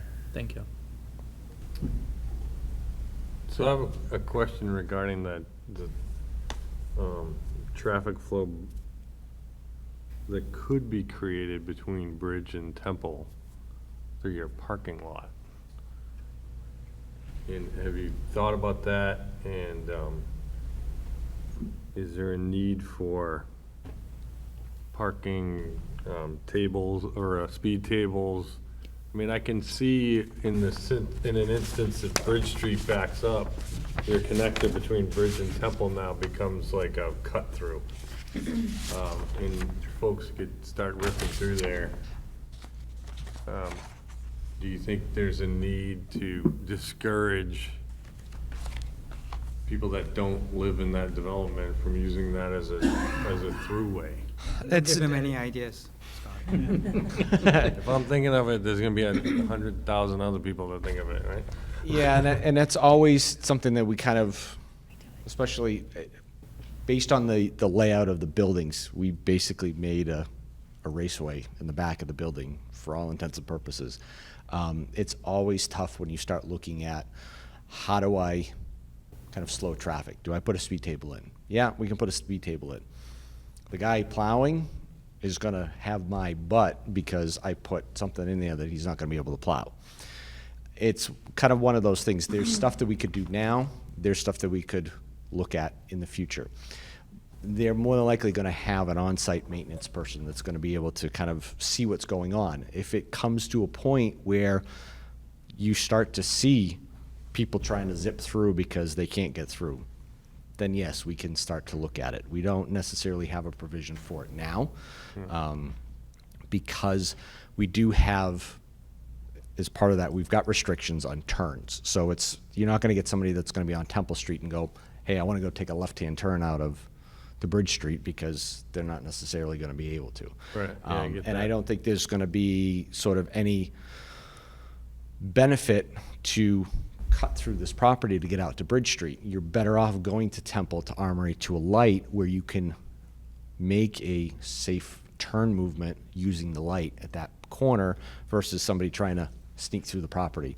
It would be more if you had a small wedge property on the corner where somebody was, say, trying to eliminate a light. But I think at this point, you're better off going to a signalized intersection to make your turning versus running through this project. Yeah, I was thinking more of the Bridge Street backup myself. That is more, I think, common, probably the most common, right, of the streets in that area. Would your cut-through become a way for people to, instead of waiting in the line on Bridge Street to get downtown, or vice versa, the opposite way, and going back to Hudson, try to make the connection to Temple Street? Okay. I think that was part of Mr. Husband's comments, was to actually restrict the movements into Bridge at that driveway. Into Bridge, yeah. So that you're not crossing traffic to try to make that turn. Yeah, okay. All right. If I can add a quick comment on that too. Make sure you state your name, Rob. Yep, just so- Rob Harbison, Market Square Architects, Portsmouth. I mean, I'm an urbanist. I always like interconnectedness. I think it's always the right answer. And, I think functionally, as this space fills up, the most desirable parking spaces are going to be under that building, especially every time it snows. The primary residence spaces are going to be on the backsides probably of these buildings. Those are going to be more desirable spaces. even then, as you get out to this road, the spaces against the front of the building are going to be more desirable than the ones across. These are likely to be where you would have opportunities for shared spaces, visitor, those kinds of components on that side, especially where most of those people are coming to this common lobby. In this space, one, you have neck downs at sort of common areas where you have landscaping, which are also traffic calming. As the space narrows, typically people slow down. More than that, you're going to have residents walking about, and you're also going to have people backing into that space.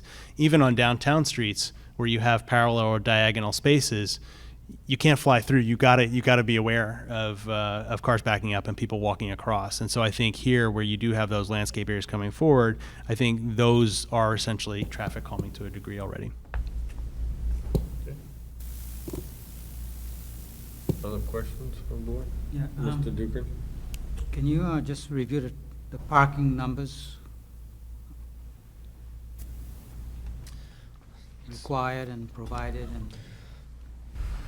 So in the underlying general industrial zone, the parking requirement is a minimum of 1.5 spaces per unit to a maximum of 1.9 spaces per unit. So at 168 units, we provide the minimum of the 1.2 ratio and gets us to 252 spaces. So you're not relying on any off-site? That's correct. Can I ask you about a couple statements in the site suitability report? If you have it in front of you, under number 3, it said, currently this property has no discernible sidewalk, shoulder, or edge of drive lane.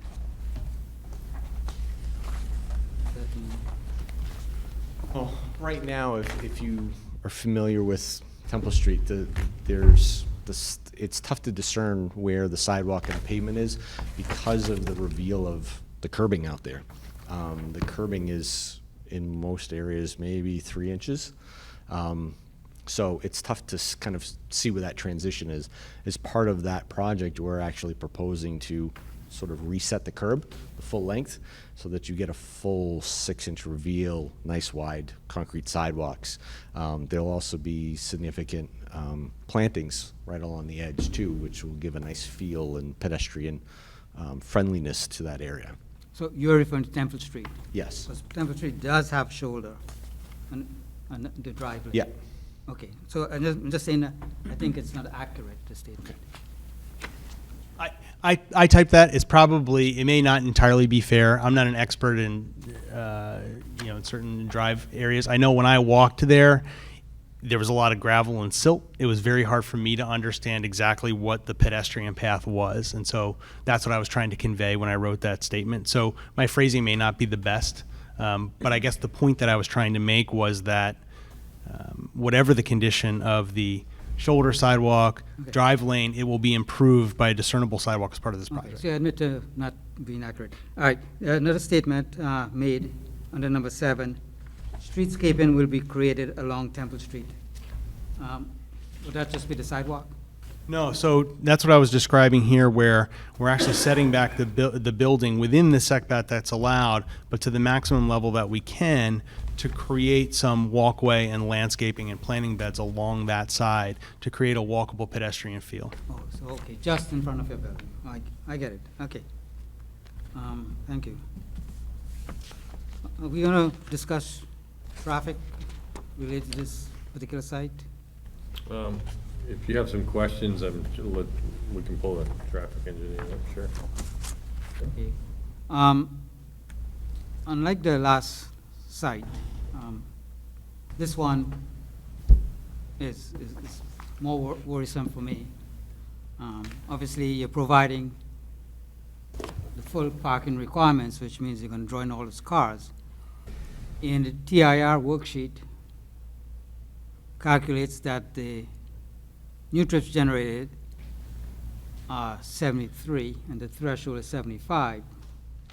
So I'm sure that's all within the margin of error, which triggers that full traffic impact report. And we talked about Amory and Bridge, it being signalized. And, you know, without having to go through all what we talked about before, this point, I'm not even talking about a cumulative study, I'm just talking about just this site alone. And maybe I'm not following your question. Well, I understand on the TIR worksheet, it's close, but it's below. Mhm. And then what did you Well- say after that? And again, Stephen Pronoff for the record. Thanks. Okay. Did you see the necessity for a complete traffic study at all? Because we are so close, your number is so close to TIR? I mean, my firm does traffic studies for a living. But, and I've filled out plenty of TIR worksheets in Nashua, and I call them as I see them. If it's below the threshold, I submit it. And again, I was here at the first meeting, I heard what you said, I received your memo, so we jazzed it up. We did the trip distribution analysis, and we did figure 1 to show you the cumulative effect. And what I said before about both sites combined and things like level of service, that applies to this site all by itself. Further study is not going to illuminate something you don't already know. Where you know it's level of service F, it's going to be level of service F if you add these trips in. So the incremental impact is going to be small. I don't think we have ever approved a plan of this magnitude without doing a traffic study. But I guess that's where we are. We couldn't go back to what the mayor said. City conducting a study.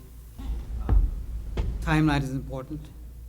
This goes online. You have 168 units, and the city has to be willing to accept any degradation in the traffic operations. Okay. Thanks. Mr. Rapucci? Yeah, I just want to understand, Steve. I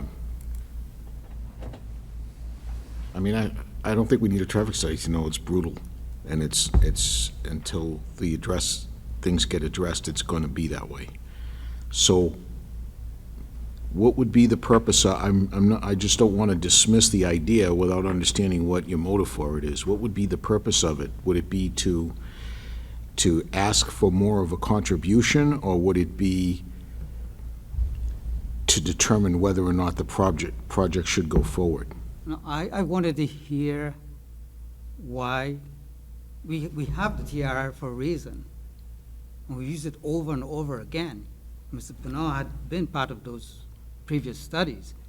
And this particular one, I don't understand why that they didn't go further and do the study. I just wanted to get from him why. I understand that the first case, much smaller, and they think they gave enough evidence that they wouldn't be drawing people with cars.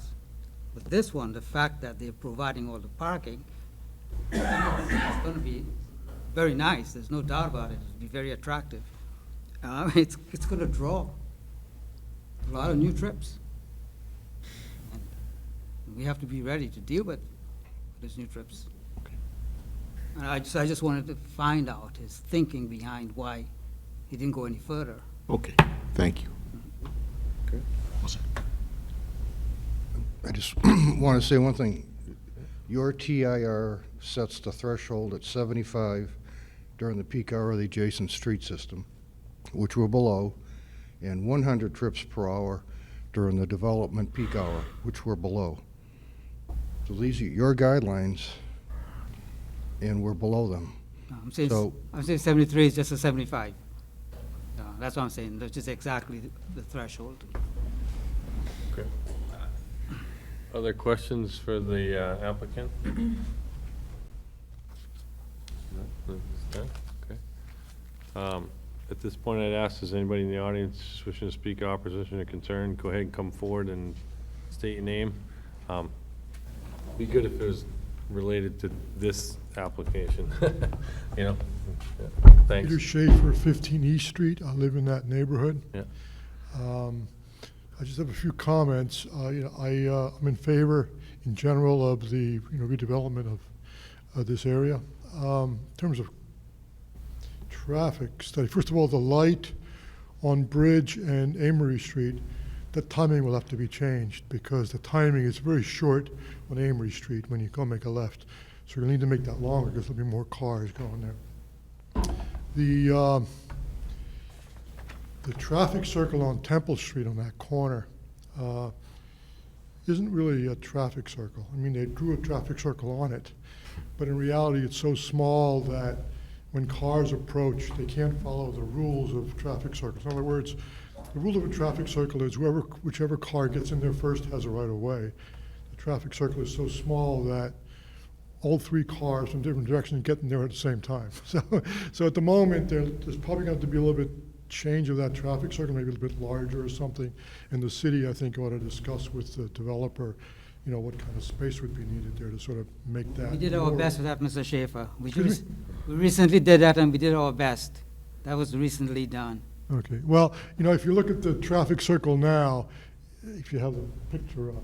Yeah, we have it in front of us, but yeah. Okay, yeah. What happens is when you see somebody coming down from Avery Street, it's really just comes out like this. There's no going into a circle, right? Also, when you're coming from Temple Street going east, they're coming around. You're not really like entering a circle. You're entering a little curve. So cars tend not to stop there. What I'm saying is if there's a conflict of cars coming in, I'm just pointing it out because you're going to be doing a study anyway, and I'm just thinking that you might want to reconsider a little bit about how that circle is done if you have more traffic. Right now, it's not too bad because if you drive defensively, you figure out whether the guy is going to try to outdo you when you get to that intersection. So just wanted to point that out. The other thing I was thinking of is that, you talk about that other street now that's going to, the left turn onto Bridge Street.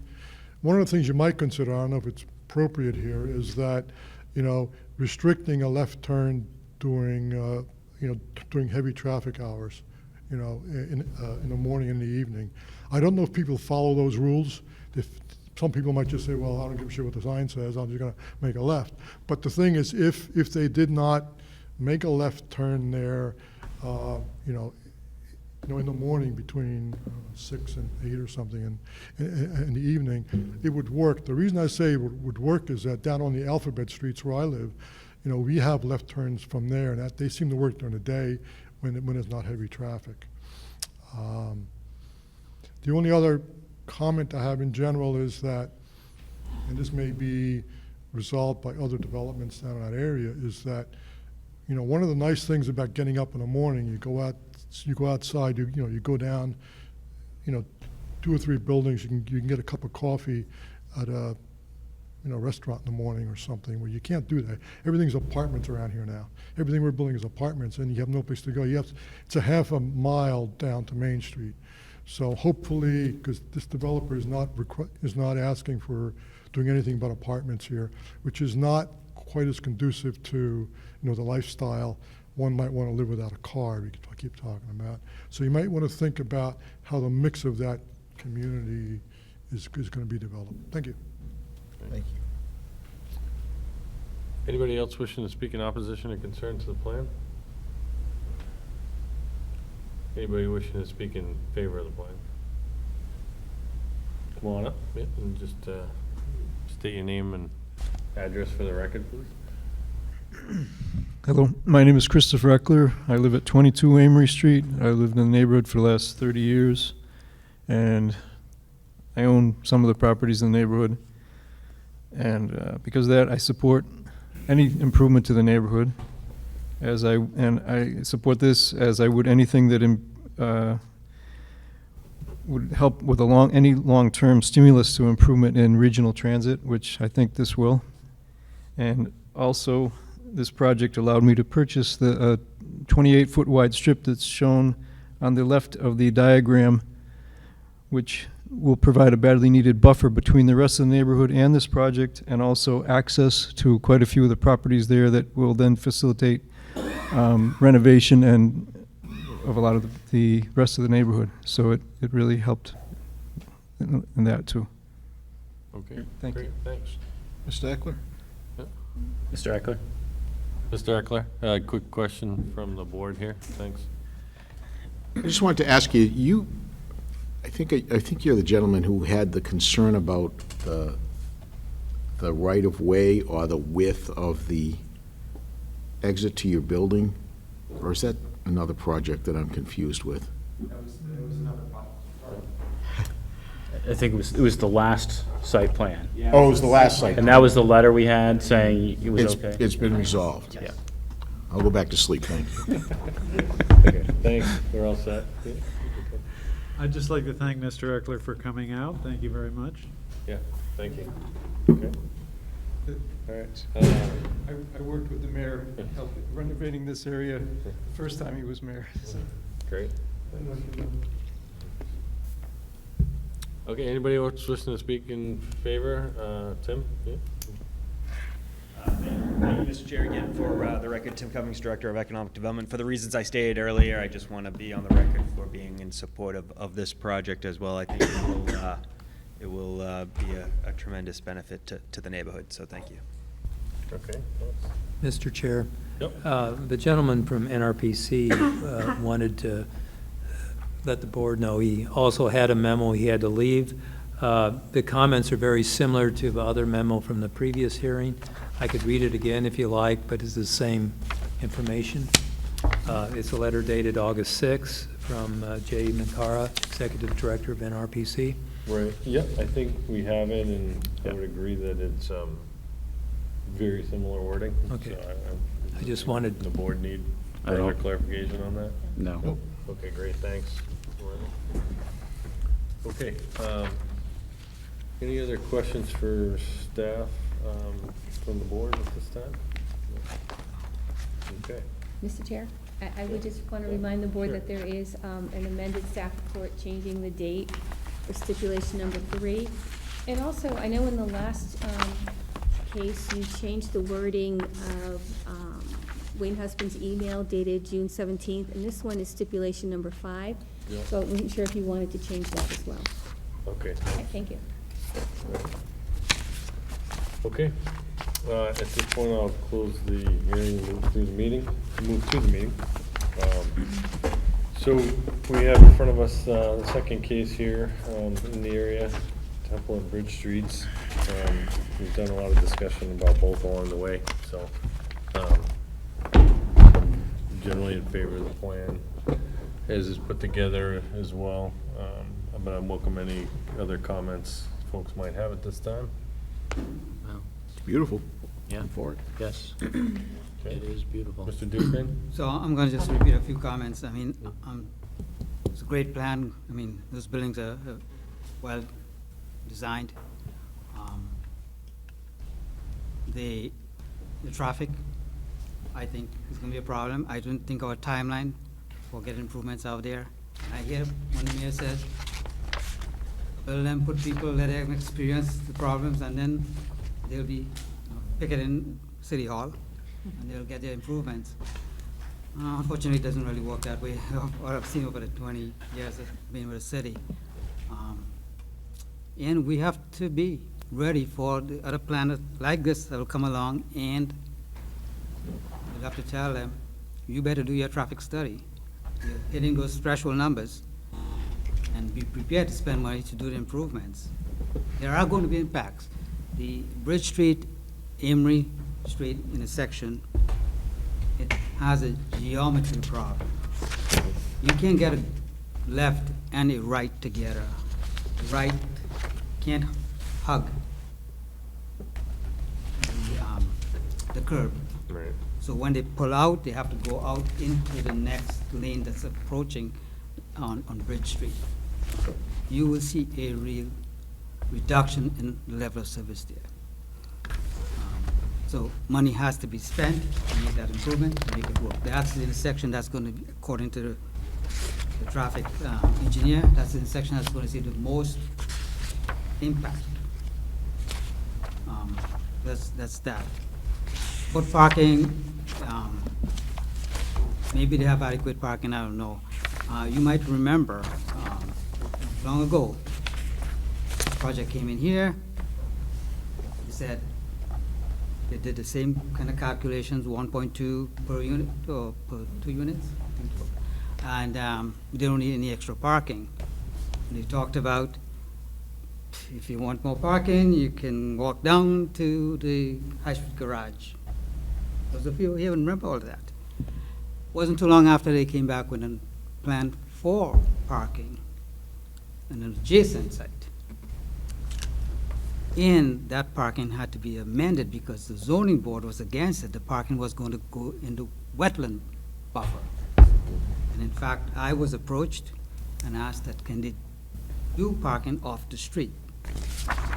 Something that's, our regulations don't allow, but we made an exception to reduce the impact to the buffer. Nevertheless, they realized as they started occupying the building that they did not have enough parking. So whereas the future trends will show that, yeah, we will be walking, we'll be Ubering and lifting or whatever you have out there, today it is not a reality here. So gotta be prepared for that. I think Mr. Rapucci had the first. Okay, again, I just want to understand, because I want to understand if you're raising an issue that our board can address, or if it's just a point of information. Point of information, please. Okay, I do believe that their parking is compliant, right? I think that in this project has, it meets the city requirement. And that is exactly what I said the last project did. Okay, but, all right, so, but you were just making a point. It's not, I'm making a you're point. not making and raising an issue that our board should be addressing somehow. I think it's too late. I said earlier, cart before the horse. Okay, We have to be practical about these things. That's all I'm saying. okay. And we have to learn from our experiences.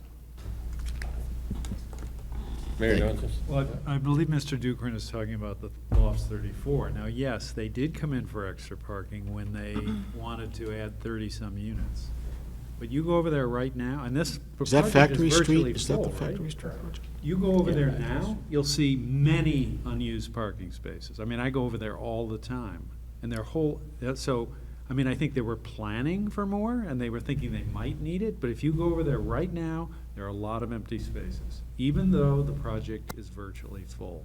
So, I'm not, I think that the idea that there's no validity to the idea that some of our newer residents have less reliance on cars. Yeah, people still have cars, but I think the experience at Loft 34, at least anecdotally by observation, bears out the idea that you don't really need as much parking as you think.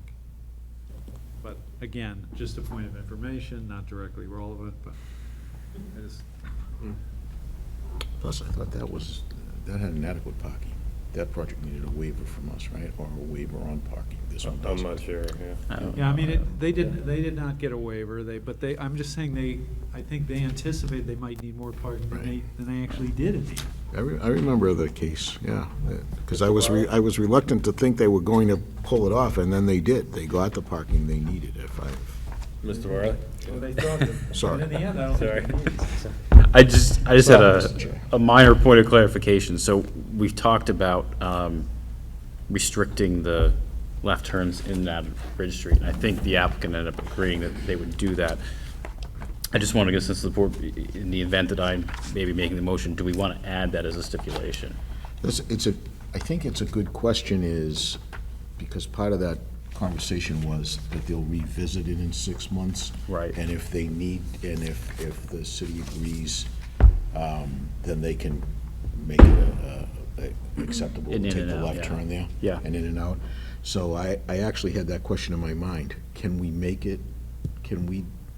do that now and leave that option open now so that they don't have to come back to us to do that? They can just do it with the blessing of the engineering department. What I was going to propose is, yeah, we do it just exactly in accordance with what Wayne Husband said in his memo.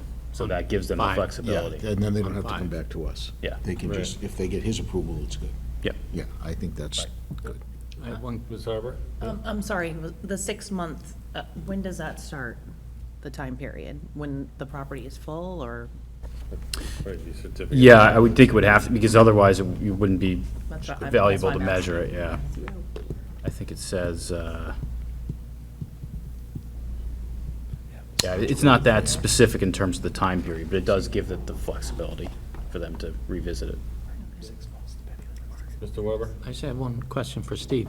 Steve, did you say the right turn out of onto Bridge Street was gonna be difficult from the parking lot? Okay. No. Left turn. Yeah.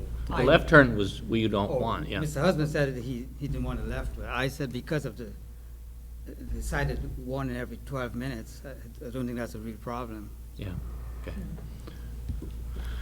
So the 5 will address no left turn? I think it would be a separate stipulation. That was what I was thinking. Okay. Because 5 is a specific reference to his June 17th email, which is a different Yeah, document. yeah.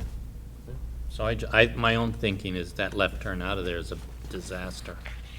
Okay. Just, Mr. Barley, looks like you have some writing. Are you interested in making a motion? I would be happy to make a motion. So I would make a motion to approve new business number 3, site plan, finding that it does meet the requirements outlined in site plan NRO section 190-146D and section 190-23F, with a total of 13 stipulations, 1 through 4, reading is written in the staff report.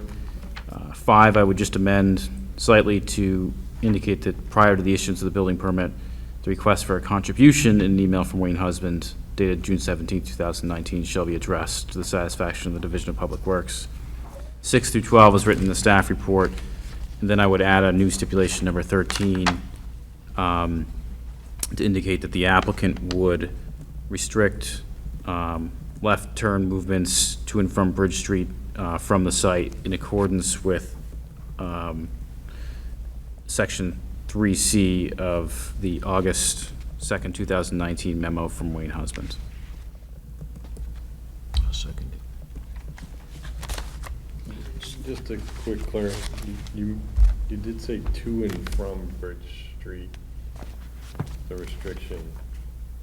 Yeah, I'm just, You just say in accordance with the, is that how it's written? that's how it's written, but I can, if you want me to clarify, I'll just say, how about just say in accordance with Yeah, the memo? let's just do it that way. Yep. I would recommend you do it that way. Okay. Okay, so Just As indicated. modified, yes. Let's get a second first. Yep. Second by Mr. Rapucci. Mr. Weber, discussion? did 3, didn't, we have to change that date? No. the No, it's new already one's changed. Okay, The new one's thank you. already changed. I thought I heard Linda say something. All right, so She we did. have a motion and a second. We're in discussion. Is there any further discussion on this motion? Hearing none. All those in favor? Aye. Aye. Any opposed? Nay. We got one, so any abstentions? Okay. 6-1. 6-1, so that motion passes. All right, thank you. Okay, so, just for point of reference here, new business site plan. Number 4 on the agenda is postponed to the September 12th meeting. Number 5 is also postponed to September 12th. Number 6 is also postponed to September 12th. Other business, case number 1, review of tentative agenda to determine proposals of regional impact. Anybody had a chance to take a look at the agenda? I don't even know, Do we have I one? don't know where it is. Sure. You might not have it yet. I don't think I do. It might not be Yeah, I don't remember published yet. seeing it. Did you put out the Okay, so agenda yet? we don't have No. one, so that's Hasn't unnecessary at this time. And just as a point, another point of reference, other business case number 2, the referral has been postponed to the September 12th meeting as well. So, at this point, that ends our current items. Do we have any discussion items? I'd just like to say, I would just highly recommend you guys watch what was there, because it does impact what happened tonight. That video that I have, the transportation challenge can watch it. It's got great information for what we do right here. I didn't pay you for that. What? More than that thing. The fee. What else can you sell? I think Roger had something with regard to our 22nd. Yeah, your workshop is on the 22nd, at 7 o'clock in room 208. And we're going to be, Sarah Marchant will be there to discuss the TIF for the East Hollis Street area and wanting to get the board's input and also describe some of the East Hollis Street master plan.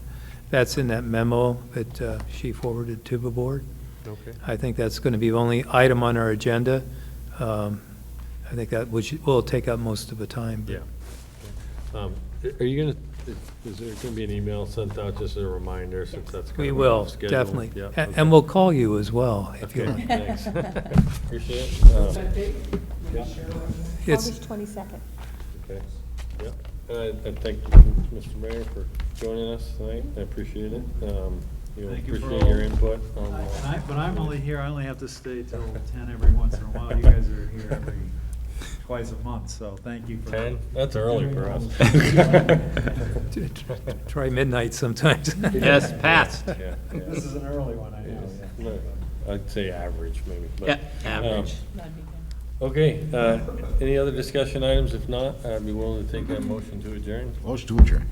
Motion by Mr. Rapucci to adjourn. All those in favor? Aye. Aye.